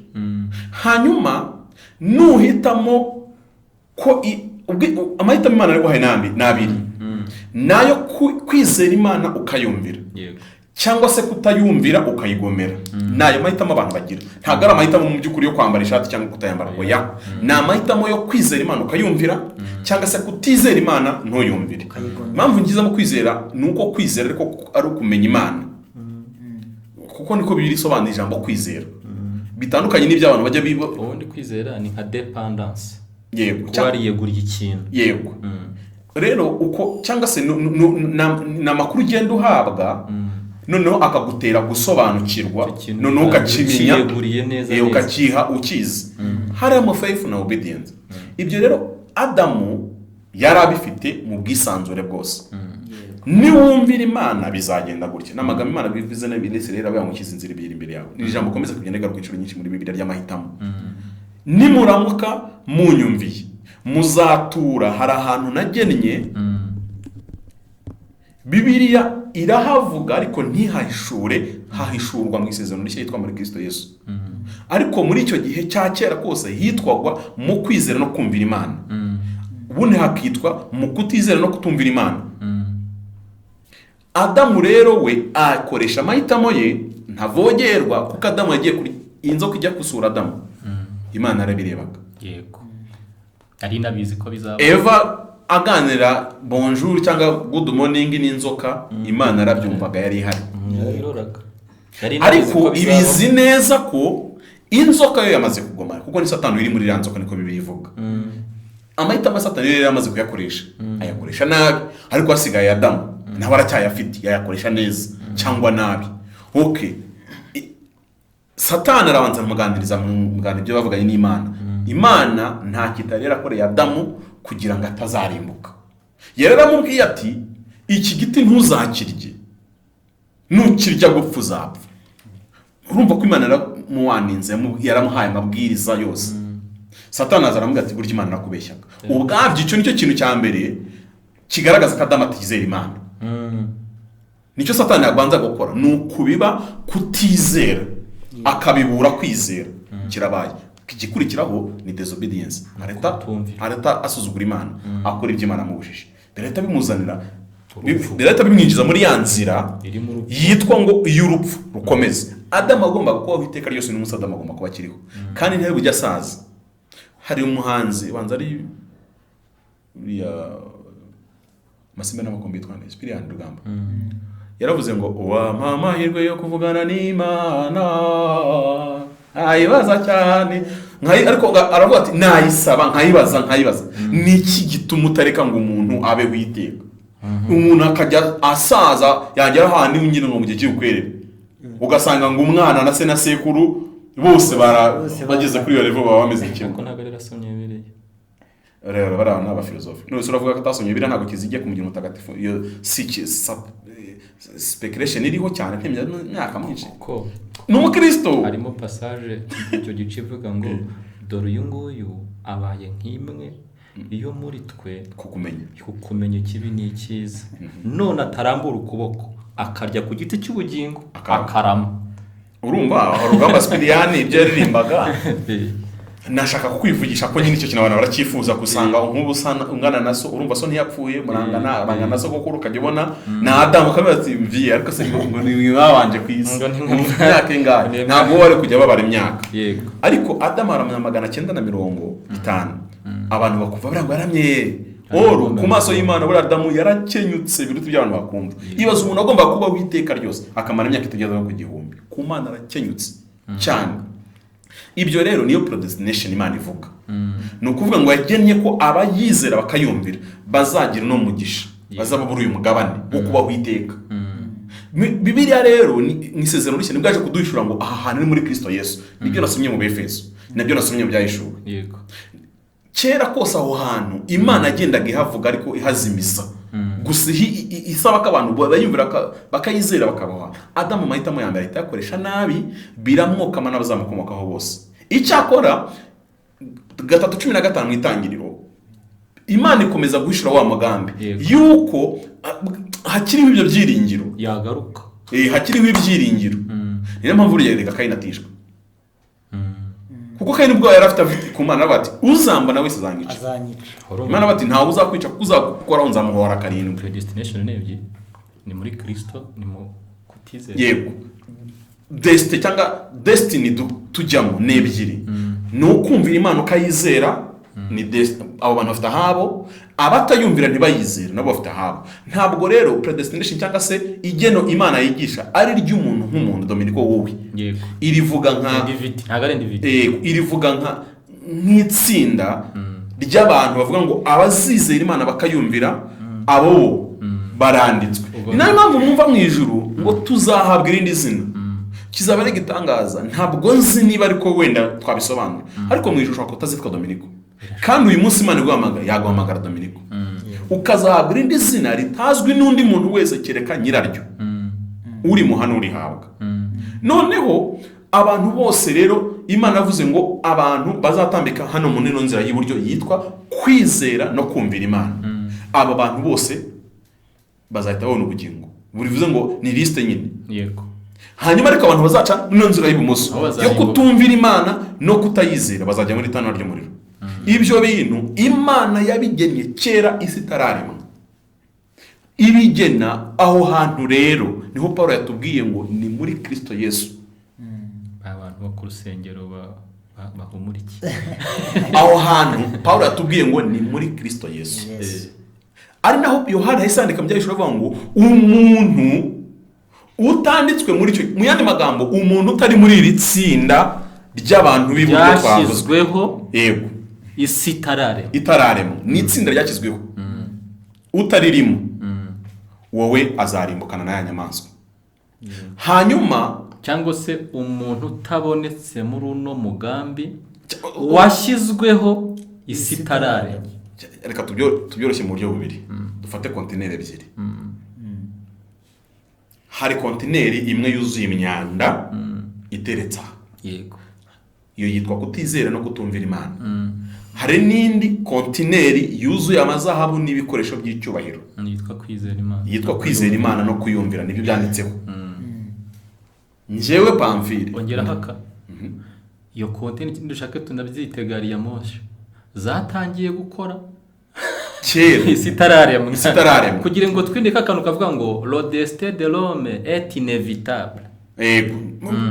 Ibyo bintu abantu nuko abantu babyizera ni philosophy. Bivuze ngo ubwo urumva twatuvuze ngo niba winjiye muri uno mugabane ntuzawuvamo, biba automatique. Ntabwo ari byo kandi wasuka ukongera ukajya muri riya gihe. Nangiye kugeraho ko izo kontineri rero zo zirafunguye. Urinjira, iyo winjiye ntizifunga, wanasohoka. Nakwinjira mu kutubaha no kutumvira Imana, nakwinjira muri ya kontineri ijyanye imyanda indoba. Ku banyakigali mwihangana aho turi buvuge, nkagenda nkinjiramo, ariko nageramo nakumva umuntu kurimo, nakumva nabona ibintu bihari, nanamenya ko amaherezo y'ino barije kubitwika, ngasohoka nkajya muri ya yindi nziza. Kimwe nk'uko Yohana 10 niko isavuga, ino kontineri yitwa muri Kristo Yesu yuzuyemo iby'agaciro n'iby'icyubahiro, nayinjiramo. Nageramo nshobora kugeramo nk'ababowati, wenda nkasanga abantu ni bakeya. Hano ko kari bake numva nkumva ibiganiro. Ho numva ko nta n'umuntu ufite kabyerimo hano. Nagira impamvu zo kwibaza ko ari bake. Abantu ko rekome nsotse gatoya ngi hanze. Noneho umva ikibazo rero, izi kontineri zifite abakomisiyoneri. Bahamagara abantu kuzijyamo. Yego. Nk'abakonvoyeri ba taxi. Nyabugogo donc barahari, bahamagarira abantu babere ku bwiza bwo kujya muri ino kontineri yo kurimbuka, na cyane ko nta gahunda ibamo. Ibintu byabo mbese iyo ushaka usimbukira hirya, harimo ibintu byinshi kandi bisa nkaho bereshya umuntu kuba yajyamo. Hanyuma iyi nayo ifite abakomisiyoneri, cyose abakomisiyoneri bo kwa Yesu baravuga gake. Bameze nkaho kagira isoni zo kuvuga n'ubwo ntabwo bazi gushaka abakiriya cyane ukuntu bya bino byo kubeshya. Uga ukuntu umuntu ashaka umukiriya akakubeshya taxi iraburamo umwe, nka muri babiri bavuga ko muri babiri iyo yakubwiye ngo turabura umwe mugatuma ngo turi batanu, ati muze n'ubundi myanya yawe batanu yose irahari kandi bazabakira karu. Ariko ibyo kwa Yesu byo ni strict. Hari gahunda zikurikizwa ukunuko kandi biranishyura. Ibyo kwa Yesu nta winjirana ibikapu. Hari abantu binjira kwa Yesu bakagumana imitwaro yahahise habo. Mu gihe muri Kristo akubwira ati ibyo bikapu ni hato ibintu bya hano bitondekwa kuri gahunda, kuramo ibyo bikapu ubisiga hanze, tukwambika indi myambaro yihariye. Mu gihe hariya ujyana iyo ufite cyangwa washaka ko nayivanamo nta kibazo, bashobora no kukuremaho ibindi kuko nyine Dominika ashobora kwikoramo ibyo akakikona kuko yakizanye. Ibyo rero izo nizo predestination birayigisha. Ubuzima bwacu rero bugizwe n'amahitamo. Reka nkoresha iki kintu rero, ibi tubaho twebwe ntabwo bigenwa n'amahitamo yacu gusa, bigenwa n'amahitamo yanjye njyewe ubwanjye, ya Dominiko na Muhire na mu mashurama banyegereye aka kanya, bikanagenwa n'imyitwarire y'ibindi bintu biri hano hanze binkikije ubwo n'izi nkuta na hano, bikanagenwa n'abatubanjirije. Bivuze iki rero? Iyo ukoze icyaha ntubikikoreye wewe wenyine ubwawe, kiba gishobora kuzagira ingaruka ku bandi b'igihe kirekire. Aricyo kintu Adamu yakoze akakituraga. Uyu munsi mu bana mfite ngiye ku ruhande nkabyara undi mwana, mu by'ukuri si umwana mbyaye, sore kuvuga iri jambo munyumve, ndi mu ijambo ry'Imana, ni ishyano mbyaye. Nta kintu uzigera ukora aba bana babiri ngo bazakundane kibaho, nta kibaho, nta kibaho. Inzangano dufite uyu munsi zikomeye mu muryango nyarwanda zikomoka ku bana bagiye babyagwa muri bene ubwo buryo. Nacyo mubona cya Israel na Palestina uyu munsi kitarangira, ni ikosa Abrahamu yakoze kugeza ubwo Imana nimwiyama ikanamubwira tubujya kubyara ntabwo tuba twavuganye, uyu mugore mwirukana nuwe, njye umwana nakubwiye ni Isaka, ntabwo nagize nkubwiye Ismael, ntabyo nakubwiye. Urumva rero Adamu akururiye abaremwe bose icyaha. Erega buriya hari n'ikindi kintu mutazi, Imana yari imaze kwica abantu babi bose bashize ku isi mu gihe cy'umwuzure, irokoramo Nowa n'abantu 8. Nowa niwe wongeye kubigarura. Iyi niwe watangiye yasinda uwo munsi, niwe wongeye kubigarura. Abigarura ate rero? Aranywa agasinda, akazana n'ibintu by'umuvumo byari byaragiye muri yasi ya mbere. Iyo abirekera mu isi ya mbere, nimutekereze aba bana babiri ba Nowa. Uyu nguyu yaravuze ngo uzahirwa, uzagira ariko wowe Pamphile uzambona. Urumva urwangaranye hagati y'abantu, uyazahora mbona nk'uri inferieur, nanjye nkore nk'ushaka gukora revenge. Ni cya gikozwe na Nowa. Abahisemo yego nandi mahitamo akoze, kuko agiye kunywa inzoga arasinda, ajya kwambara ubusa. Icyo ni ikibazo kiri kimwe mu isanamutima mu bakozi b'Imana. Ubundi icyo irakese ya Nowa nivuga ubutumwa rikwiye kubwirwa abapasiteri, navuga ubutumwa n'abantu b'abantu b'abanyamwuka gusa, ntabwo rikwiye kujya kubwirwa abantu batoya cyangwa abatsigize. Ni inyigisho y'abo bantu ku bantu bakoze mu itorero, nibo bakaba bigishwa kira cyaha Nowa akoze. Nicyo kintu Abrahamu akora, agiye kubyara umwana atavuganye n'Imana, akuruye urundi rwango. Ni nabyo n'uyu munsi tugenda dukora. Rero nk'ubu hari ubuzima bubi waciyemo bitewe n'amahitamo ya papa na mama cyangwa bababanjirije, bikaba bikomeza kugenda bitugera. Ariko tugize muri Kristo Yesu rero bigenda gute? Icyambere, tugira indi identity, tugira ubundi bumuntu bushya, kuko twavuye muri kontineri y'umwanda ari indoba, tugiye mu yindi. Aha ni nacyo kigora abantu kuyijyamo, kuko igusaba kwiyambura bya bintu byose bya kera. Iyo ugezemo rero ubu icyaremwe gishya, bivuga ngo muri system y'imivumo yo mu muryango na karande byepfiyo nyine uba hari abarakubura, hano baragusiba. Nkunda kumva abanasenga basenga kavuga ngo umwandukure mu gitabo cy'urupfu, mwandika mu gitabo cy'ubugingo. Iriya jambo ntabwo ari ryo. Umwandukure ni kopi, ahubwo umusibe mu gitabo. Yego, wakavuga ngo umusibe, ariko ujya nicyo bavuze nuko abatazi kubivuga neza. Ariko reka dutekereze ko ari ibyo abatekereza, ariko icyo uvuze nacyo kirakonta. Ikivuze kirakonta, reka tubyitondere, kuko iryo mu rukiko ukoresheje ijambo ati narabyandukuye, nuko hano biharekeye ukanabishyira hariya. Ubyumve neza, bamurekeye mu gitabo cy'urupfu ariko baramureka no mu cy'ubugingo. Icyo irumva ikindi kirimo, nyine Imana ntiyabikora, ntabwo yakora kopi ngo uri hariya uri na hano. Reka ubwo buyabe kuko nyakina umuntu wa mbere urumva ntiyagisubiza Imana. Aba ariko koko ntabwo Imana yakopiya mu gitabo cy'urupfu ngo pestinge mu gitabo cy'ubugingo urimo habiri. Yego, niyo ntiyabikora. Rero iyo predestination ibaho. Reka tugaruke ku kijyanye n'urupfu, kuko nshatse kwerekana ko amahitamo y'abatubanjirije ashobora kutugiraho ingaruka. Hanyuma Imana yanagennye, hari amategeko yanditse mu byaremwe agomba kubahirizwa 100%. Mutayubahirije biragukurura ibyago. Urugero, Imana niyo yahaye isi imbaraga za rukuruzi. magnetism. Nuramuka ugiye hejuru etaje ugasimbuka, uzaba wirengagije itegeko Imana yashyize mu cyaremwe cyitwa isi, uzapfa. Imana niyo yashyizeho itegeko ry'uko ikintu kigenda ku muvuduko runaka gifite ibiro runaka cyakwangiza ikintu gihagaze cyangwa kigenda. Ubwo abantu mu cyo mvuze ibi bintu bya coalition muri physique, kugongana. Yego. Imodoka ifite ibiro 200 igenda ku muvuduko wa kilometero 100 mu isaha, ikugonze bitandukanye n'imodoka ipima toni 10 igenda ku muvuduko wa kilometero 100 ku isaha. Ntabwo zakikoga kimwe, imwe iragushwanyaguza kubera ko nyine igukubitana ibiro byayo n'umuvuduko yari ifite, byose bigenda byiyongera. Uyu muntu rero n'uwitambika mu nzira wibagiwe kwimana kizitegeko mu byaremwe rivuga ngo ibiro bingana gutya bigera ku muvuduko ungana gutya, wasuzuguye bizaguhitana. Imana niyo yaremye uburozi bwose bubaho ku isi. Ibi ntabwo abantu babizi, ariko ntabwo ubwo burozi yaburemye ngo batwicisha. Ni nayo mpamvu muzabona uburozi hafi ya bwose uburozi bwose ku isi bukoreshwa ubundi mu buvuzi, ariko kuri kantite runaka. Nk'urugero izi nkingo badutera ni amavirus aratenewe, niko mu Gifaransa bavuga. Niba ari corona bagukingira, ni corona bagutera, ariko bayambuye ubushobozi bwo kuba yakwica, nakanegutera muri kantite nkeya kugira ngo umubiri wawe ukora abasirikare babasha kurwana ya virusi. Igihe corona izazera none izasanga umubiri wawe warakoze abasirikare bashinzwe kurwanya ibyo bintu, kuko umubiri wacu ni ukoze. Icyo gihe rero nuramuka ubyirengagije, niba wagombaga wenda kunywa uburozi bwo hari nk'uburozi uva mu bikeri, buva mu nzoka, bugira gute n'ibindi by'amoko y'amarozi menshi, cyangwa se nyine ibyo hari igihe tubyita ubumara, ariko byose kimwe n'uburozi. Bwari ngombwa ko barimo bukuvuze muhira inzoka yakuriye, wowe rirakuriye gushyiramo bwinshi, niyo mpamvu iri kwica. Yego. Niyo mpamvu iyo bajya kuvura inzoka kenshi bakubazana ubuhe bwo inzoka yakuriye.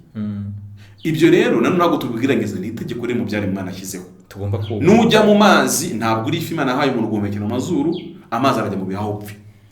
Kandi ifi ibe hariya nayo niva mu mazi irapfa, ni itegeko ry'ibyaremwe. Iryo ni Dominique wasomye avuga ngo ubupapa no gukora ibibi byo kwiyahura bitera gukenyuka. Ibyo rero byatuma wowe ubwa, ni nayo mpamvu kwiyahura nyine bibaho, kuko habayeho predestination, kwiyahura ni kwashoboka. Imana niyo yabitera kwiyahura.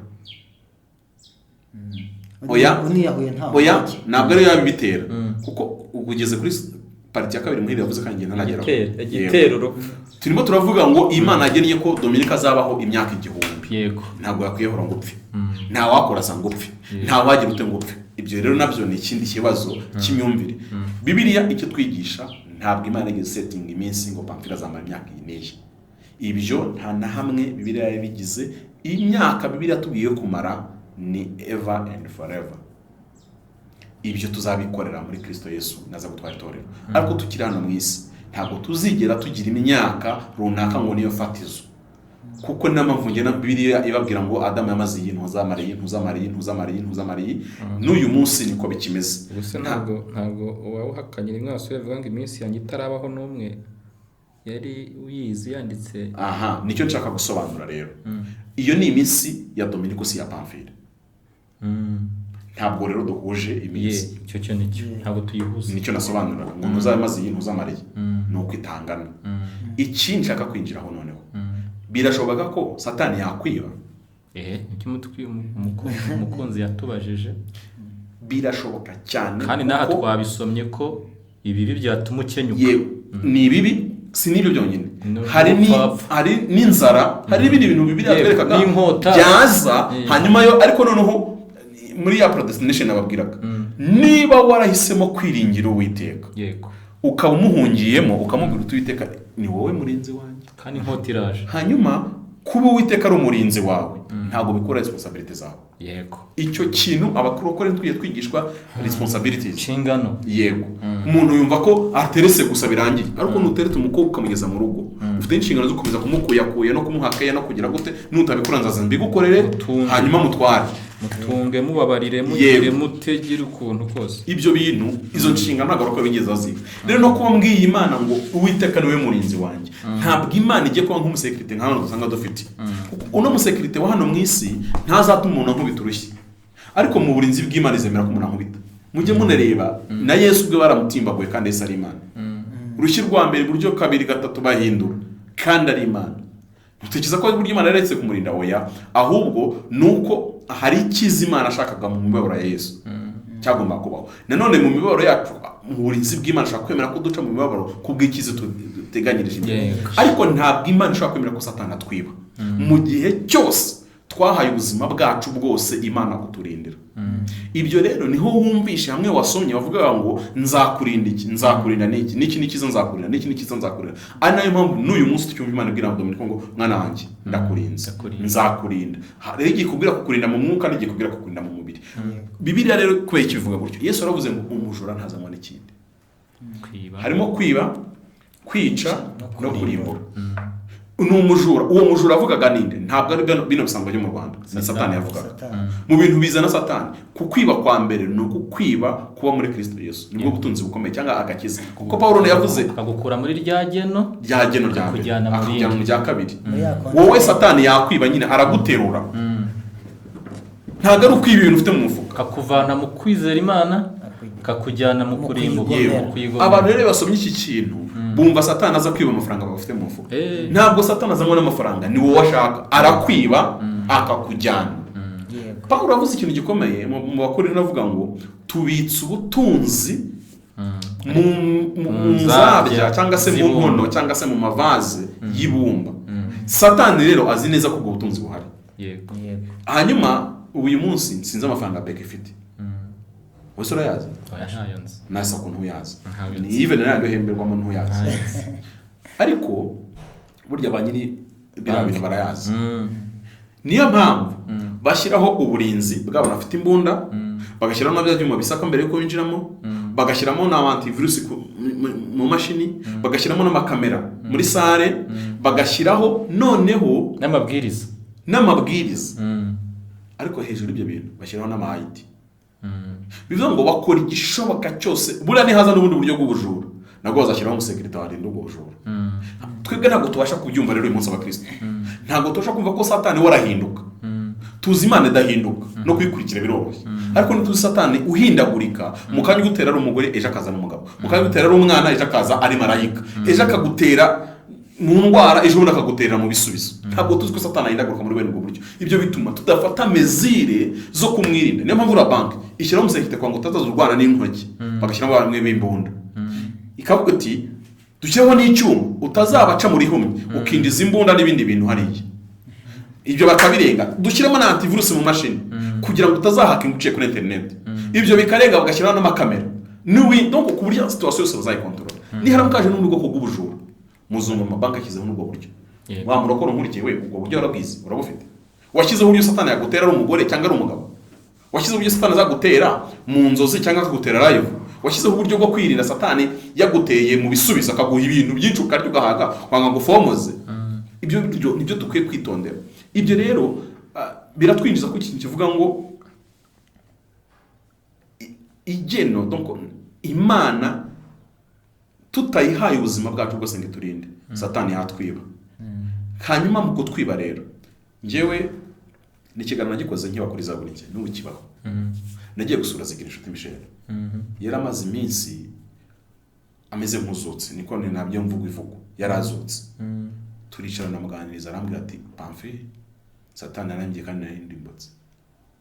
Pasiteri nkawe tuzi mu Rwanda warurimbutse, arambwira ati naringiye yaranyibye kandi narindimutse. Ariko nshimira Imana indi mahirwe ya kabiri. Twaje kuganira wenda ibindi hirya ngo se yari mukuye muri ya kontineri yo kwizera Imana. Oya, twaje kuganira hirya nsanga nyine yaribwe. Yibwe ntiyabimenya guma mu murimo. awukoreraho. Arambwira ngo Imana yambwiye ngo nyine ntiwamenye ibyi yabaye ariko ndakugaruye. Icyo ukora n'umuntu ntambwira hari abantu ngo Imana haye gahunda yo kumusengera kuko we ntiyarakibashije kwirinda. Already yararwaye, reka tubifate gutyo, hakenewe abaganga bamuvura. Ariko arambwira ati Pamfi naringiye kandi ari kurimbuka. Ibyo ni urugero rumwe mbahaye. Yakiba umuntu rero. Satani yakwiba. Satani rero yiba umuntu bite? Igihe cyose uri muri Kristo Yesu Satani ntabwo yinjiramo. Ahubwo Satani akora igishoboka cyose kukuvanamo. Kandi kuva muri Kristo Yesu nicyo kintu wanza rejo twabivuze hari n'abaterejo bundi. Abantu ikintu batumva. Dushaka kubitana na Yuda ari mu giterane. Ari kubwiriza yirukana abadayimoni, akiza indwara n'ubumuga bwose. Erega hari ibintu ndavuga mukagira ngo turabeshye. Bivuze ubumuga bwose, bivuze inenge n'ubusembwa. Hari ubumuga umuntu yavukanye nubwo yagize mu mpanuka. Ibaze kubona Yuda. Pamfira afite akaboko kareshya nk'angurike. Yuda agatati mu izina rya Yesu Kristo nkorera. Karambuki. Akaboko. Urumva? Akamuhinnye nuko ngo batakabona. Nayo ifite akaboko kameze nk'iki kiganza niko mwabona. Agahita avuga ati mu izina rya Yesu akaboko. Mukabanangiza akaboko nahiteyeho ngize akaboko. Nakagira Yuda uri gukora ibi bintu. Akabona daimoni, we daimoni. So Mukanya mugakubitana mu isoko. Mugakubitana na Yuda mu isoko aje guhahira intumwa. Yahahiraga abantu barenga 120. Barazibaga. Hanyuma aje guhahisha ibintu bazarya amezi 3. Wenda aje guhahisha miliyoni. Bagatakubwira ati we Dominique umucuruzi. Ibi nangaye. Mugakora facture bigahita bigera kuri miliyoni 3 andika miliyoni 3. Facture ni miliyoni 3. Kandi ndaguhimwe. Noneho we mu Kristo ejo wari mu giterane Yuda arimo. Shabira gucanga uvuga ati bya bintu bijya ntago ari byaha. Ibintu ntago ibintu umuntu yirukana abadayimoni. Uyu muntu yirukana abadayimoni. Mukaye twadukubitanya ari muri ibi bintu kuko Yohana arandeka aravuga ngo nakera kose Yuda ari umushura niyo mpamvu Yesu amushyize ku kigega. Niyo mpamvu ngo Yohana bibwara yavuze kuri iriya bintu Yesu avuga ati amavuta apfuye ubusa we ko Yuda avuga amavuta apfuye ubusa Yesu we ntabwo nuko yari igisambo si mu ngo arafite bakene. Bivuge ngo no kuba umuntu abana na Yesu ntabwo twigishijwe ko ahantu Satani yagutera. Ikindi cyane y'ubwoba kikanangaza ni ukuntu Petero zuri umwuka wera ngo akavuga ngo Kristo mwana w'Imana. Haleluya. Yesu agatanga ati Petero uri mu mwuka. Yesu inyama n'amaraso. Umunsi mwo bicaye bari kurya ibintu bigize aharyoshye Yesu ati rero wongeye kubambwa. Satani ngo akaba yibaza ahantu yari azaca ngo usanga cya Petero kiraranga ahita kinjiramo yicaramo imbere. Yicara muri Petero umwe mu kanyahozo yuzuye umwuka wera.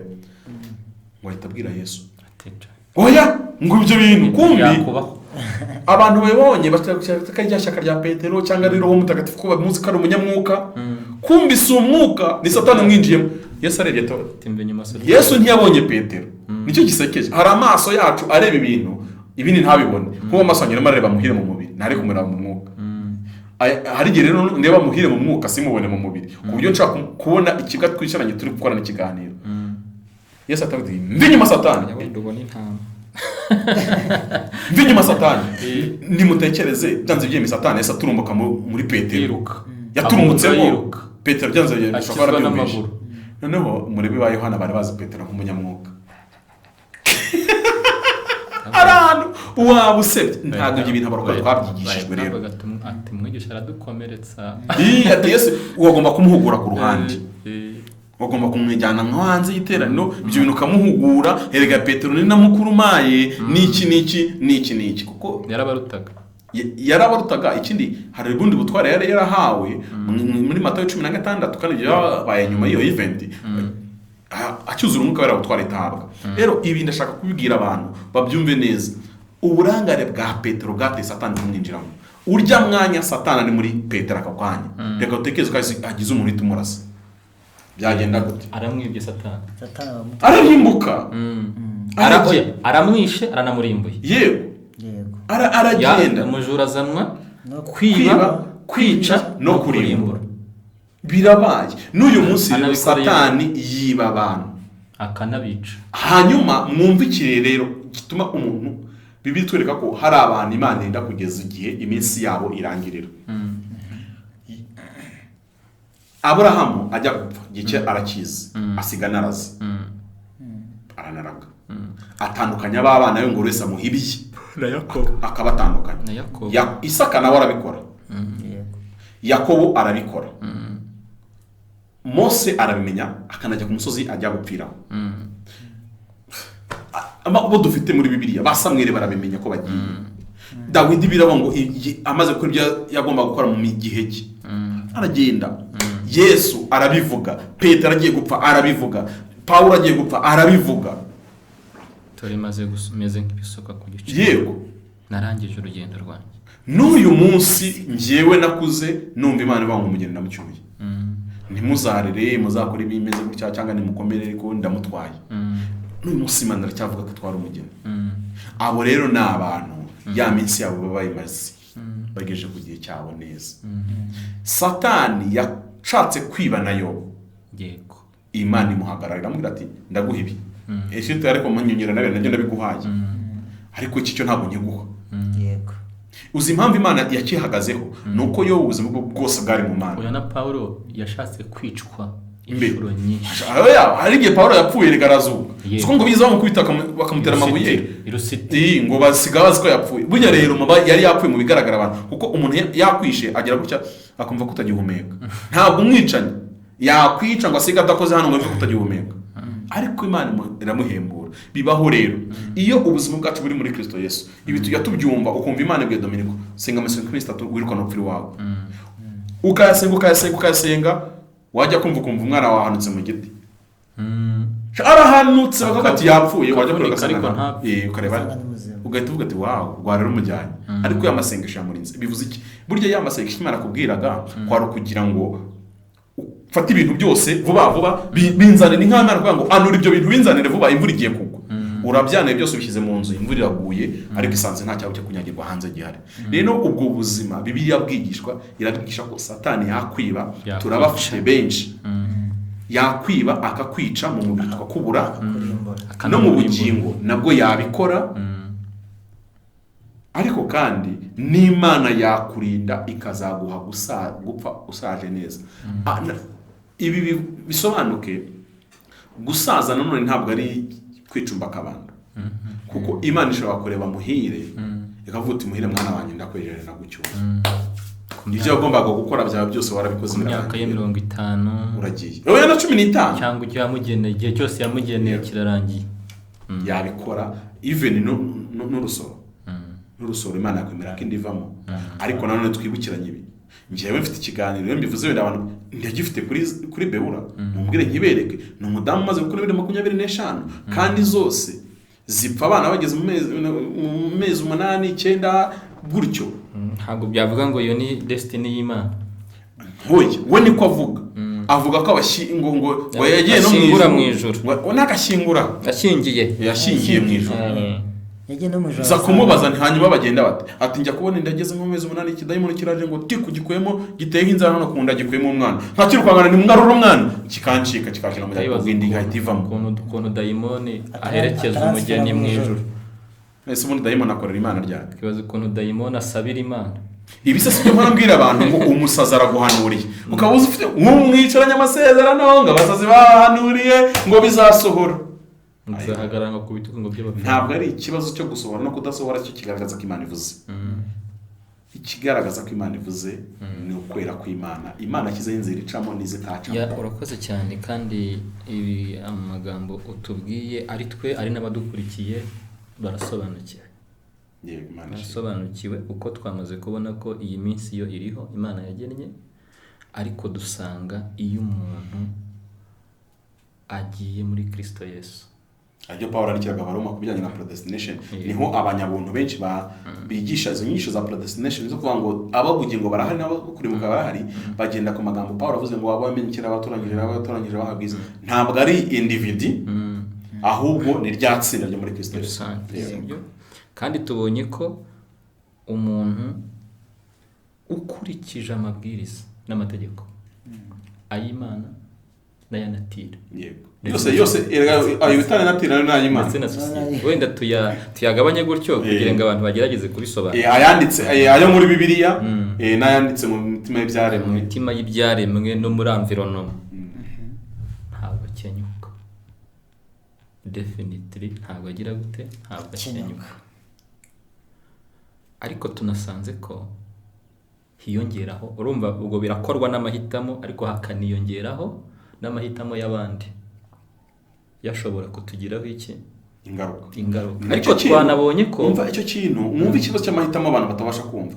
Paulo mu nzandiko zose yandikira abantu ntabwo uri ijambo ryo gusenga mu nsengero musengera abayobozi, ategeka abakristo gusengera abategetsi bose, kuko amahitamo abategetsi bazagira, amahitamo guverinoma y'u Rwanda yagira azatugiraho ingaruka twese, abakijwe n'abadakijijwe. Mukristo nkurikiye nusenga, si ngombwa wenda kusengera kuri kamera ngo twe tumve ko asengeye igihugu, ariko ntugasenga ngo wibagirwe gusengera guhera kuri Perezida Kagame uyoboye u Rwanda, kubwira abanyarwanda kugeza kuri mutwarasi nge wajya tu hano hepfo, urabasengera abo ukavuga mu mazina kuko ntacyo bitwaye, sicyo kibamenyesha Imana, ariko wowe biragufasha gusenga, uzabusengera ugasenga uhereye kuri daso ziturundi umutekano, ibyo biraza gutuma tugira amahoro. Ariko nimutabikora ni ukuri Satani azabyikorera. Muhire Antoine, haba hari ikintu waba nawe wari usigaye cyafasha abantu kuri iyo ngingo twavugaga? Urumva tuvuzeho urupfu rw'iteka, nako ni ugupfa, tuvugaho urupfu ruri fizike kandi tubona ko rushobora kuba mbere y'igihe cyangwa se rukaba ku gihe bitewe na choice y'umuntu, amahitamo y'umuntu. Kandi tubonye ko hari n'andi mahitamo atari ayacu ashobora kutugira ingaruka, kutugiraho ingaruka, nabwo bikaba byakihutisha urupfu n'ibindi byagaragara bigira gute bitugeraho. Haba hari ikindi kintu wari usigaranye cyo kubwira abantu kugira ngo nicyo tucyongereho abantu bakomeze bunguke ngo twatangiye tubisaba? Yego, icyo nshaka kuvuga kindi ako gishobora cyo kuba cyaba kirekire tukazagishakira umwanya, ni ibikorwa n'imvugo bikoreshwa noneho umunsi urupfu rwabayeho. Uzabibona abantu babishyira ku masitati, abantu babivuga, urabona nyine hariho kata, reka nyite kata, yuko umuntu wese upfuye bitewe n'idini asengeramo anyuzwa mu rusengero. Hari izindi mvugo zihavugirwa n'ibindi bikorwa bindi bihakorerwa, nabyo dukwiye kuzicara tukabiganiraho.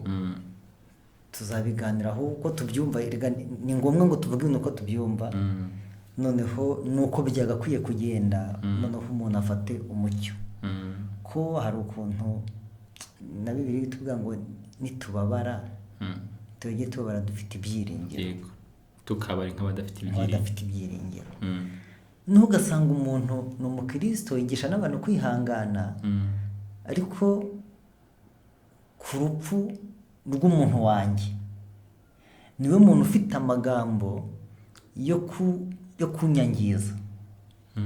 Urumva urupfu twaruvuze rwo rurahari, n'igihe cyo gupfa kirahari, ngo Imana yamukunze kuturusha, n'utundi tuntu nk'utwo ngutwo.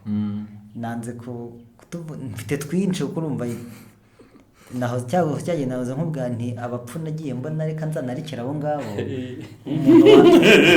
Umuntu wanjye napfa njye mubika mu bwonko mu isura yuko ari muzima, nimbe mbizi ko yapfuye, ariko ninjya kumwibuka sinibuke ya ntumbi nabonye mu isanduku, njye mwibuka ko akundi gusa.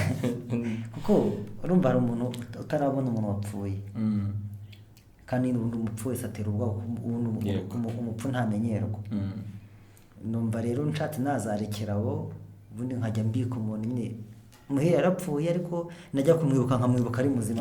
Cyo Dominika aravuze ngo nihungabana, kandi niryo kubera ko hari ukuri tutakunda kuvuga kubera kwanga gukomeretsanya, ariko kukuri kuba ufite umugore ntabwo umugore wawe yapfa ngo ntumubone, ntabwo umwana wawe azapfa ngo ntumubone. Uzabashyira he? Nyoko napfa bizagenda bite? Ugomba kubabona. Hanyuma kandi uri kumbwira ngo abo wabonye barahabaye, ugasaba imbaraga zo gukomera. Arabutabura gupfunya utarabawe, abo wabapfunya usaba imbaraga, tumusaba imbaraga zo gukomera, ariko abandi tukabihora. Wenda ntuzajye kwiexposa kureba abandi ntacyo, ariko uko biri kose tujye tubyemera. Bibiliya iravuze ngo hari igihe cyo kuvuka n'igihe cyo gupfa, hanyuma ko byajya umenya kuzashana no gushyingura. Ibyo nabyo tubone tubyakira, kandi amahirwe niyo mpamvu yakubwiye ngo ikintu kirekire ko musimye ko ari kirekire. Ari kwibaza ngo imihango ikorwa ku gupfa abantu bapfuye, imihango hari abantu benshi barahumanira, kandi iyo Bibiliya ivuze guhumana bivuze kwinjirwa n'abadayimoni. Ntabwo guhumana ko mu bugingo bivuze ngo ni umuntu wagukozeho gutya afite umwanda arahanduza. Kubera iki abantu benshi tugira babarokore bagwa cyangwa bapfa mu bugingo kubera kukirya? Ugasanga umuntu arimo abwira yo sheri uransize uribuka se buretse umubwire sheri, hanyuma urumva already yapfuye yagiye kandi urimo uravugana nabo. Ikintu cyiza gihita kibaho, dayimoni aza nk'umukansara, araza akajya gusura mu karyamana, ku buryo dufite abantu baryama bari kumwe n'abagore babo bamaze nk'imyaka 10 bapfuye, ariko umugore akaba agihari, mukaba mubana, umugabo akaba akiza ukanamwumva mu nzu. Ari n'igihe umubwira akagusubiza, nyine wa mudayimoni araza akagusubiza. Wumva icyo navugaga, nigeze kubaho mfotora, kandi iyo abantu nyine bapfushije bajya gufotora n'umurambo, bafotora imirambo narayifotoye pe. Kandi ubwo urumva n'abafotoye imirambo ukajya guhanaguza amafoto ukajya no kuyatanga byose racyabirimo. Reka nsabire Muhire, umuntu udukurikiye, undi muntu umeze nka Muhire yego, hari ibibazo Imana ibomore kuko barakomerekeye. Hari ibibazo bikemurwa n'Imana, reka mvuge mu buryo bw'umwuka, ariko hari n'ibibazo bikemurwa n'abantu mu buryo bw'umubiri. Ntabwo ngiye ndwanya abakansara, yego, ntabwo mbyanga kuko bagira umumaro wabo, ariko ntabwo bageza mu bugingo. Icyo cyo nta mukansara ugeza mu bugingo kereka umwuka wera wenyine, kandi ntabwo ubugingo bwa Muhire bwahungabanya, ahubwo hahungabanya ibitekerezo bya Muhire. Rero niba waba uri umukansara mwiza udukurikiye, ndaza kuvuga nimero Muhire, ndaza kuvuga nimero Muhire, kubera ko nyine birumvikana kuba yarabonye imirambo myinshi bigira ukuntu bikwangiriza mu muntu, ariko mu bugingo ukaba ukirwana kugira ngo ubugingo butagenda, ariko nta kindi biba bitwara, biba bishaka ubugingo, biba birwana. Noneho hari igihe byinjira ari mu mubiri gutya bigahita bifata n'ubugingo nabwo bukagenda, ariko sintekereza ko byageze mu bugingo, baracyari mu mubiri, ntabwo birahagera. Yego, turumva bamufashe no gukomeza no mu mubiri ntibikabije, kuko bikabije ariko niho bigana. Urumva ni impamvu itumye biza no kugira ngo tuzibaze ngo ibi bintu bikorwa mu buherekezo. Nicyo nari ngiye kuvuga, kugira ngo aka kasije ko tutaza kukagira kanini, reka tuzagitegure tunakora observation, turebe ziriya step zose zihabera, tuzazidiskiteho step kuri step, turebe ikwiriye gukosoka n'ingaruka biteza, kuko nacyo ni ikindi kintu kinini. Hanyuma tukatukiraho. Noneho reka tuze kugana ku musozo. Hejuru ibyo tumaze kuvuga n'ibyifuzo bari badukurikira, noneho nizihe nama twatanga, kuko hari abantu ba challenged, kuko hari abantu bakiriye ibintu batari bazi, batanemeraga, sibyo, bajya kurwana nabyo. Noneho ahubwo noneho hari n'abandi noneho yego bagati cyare se nibyo ra sibyo. None ugiye kuvuga agiye batona nkora iki, uko hari ubuzima abayemo bitewe n'imyizerere yari afite n'imyumvire yaragize gute yari afite. None dutangira no twinjire mu kubagira inama, kandi duhere kuri Muhire, niwe twahere duheraho ngo ni mutoya. None tuze gusoreza kuri Pamphile nawe aze gutanga inama, hanyuma tuze no kumwemerera, tuze kwemerana no tuze gusoza. Muhire biniri dusoreze uko n'ubundi Pamphile niwe watangiye aseka. Reka mvuge ikintu nka kimwe kigufi ariko numva kibumbatiye mu twaganiriye, agakiza kuko nako twasanze ari igeno Imana yashyizeho, kandi ni Kristo Yesu. Icyo mvuga ni iki, agakiza gafite imirongo, gafite imizire, ahantu harenge ugendera ahangaha, kandi inzira ijya mu ijuru nayo ni imwe y'ukuri. Inzira ijya mu ijuru y'ukuri ni imwe, kuko hari nyinshi. Umuntu wese ashishoze aho kurwana n'urupfu, amenye niba ari muri ya kontineri. Kagarukeho, ntabwo inzira zijya mu ijuru, ntabwo ijya mu ijuru ari nyinshi ngo yo hariho imwe y'ukuri, kuko zose zaba zigerayo, ahubwo inzira ni imwe ijya mu ijuru. Icyo mvuga, inzira ijya mu ijuru ni imwe, yego, ni Yesu Kristo. Ariko biko ko hari n'izindi nzira mpimbano ntabwo zigerayo, ariko nazo zinyurwamo kandi zinyurwamo. Umuntu wese rashishoze arebe yuko ari mu nzira y'ukuri, yego, ariyo Yesu Kristo, kandi ariyo cyagiye twahoze tugiranye n'aya makontineri, acunge neza kari mu kwera kw'Imana, no gukiranuka kwayo yuko ariho ari, nasanga ari aho ngaho ari areke gutinya ibizamubaho. Imana izamurinda mu bintu byose, mu nzira acamo Imana izamurinda. Hanyuma umuntu udukurikiye niyumva atari muri iyo nzira, atari muri Kristo Yesu, ari mu tundi tuyira tw'impimbano n'iki, atuvemo hakiri kare, kuko ntawuzi umunsi nta nuzi igihe. Isaha n'isaha, kino kiganiro ushobora kucyara ntukirangize, cyangwa se ushobora no kukibuka kirangiza ejo ntuzagisubiremo. Ni amahirwe umuntu aba abonye rero yo kongera kwisubiramo no kureba se inzira ndimo niyo nkwiye kuba ndimo. Ntidukwiye gutinya urupfu, ariko ntidukwiye no kurwishyira. Yego, ntabwo umuntu akwiye gutinya urupfu, ariko nta nubwo umuntu akwiye kurwirukankira ngo arusange, kuko urusanze nyine rwakwakira. Nicyo ngicyo navuga rero, umuntu wese asuzuma inzira arimo, nasanga ari inzira ijya mu ijuru rwose, ari muri Kristo Yesu neza, agumemo.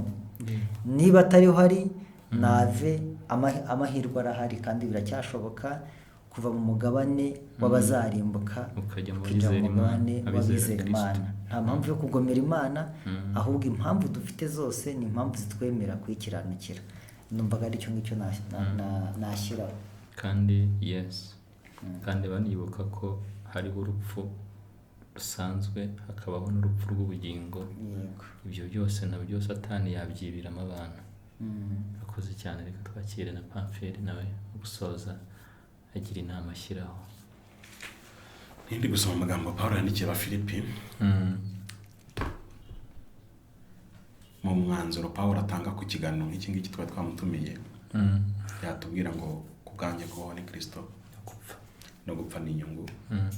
Nkamusanga iyo umuntu ageze muri Kristo Yesu abaye icyaremwe gishya, ntabwo aba akiriwe ngo yigenge.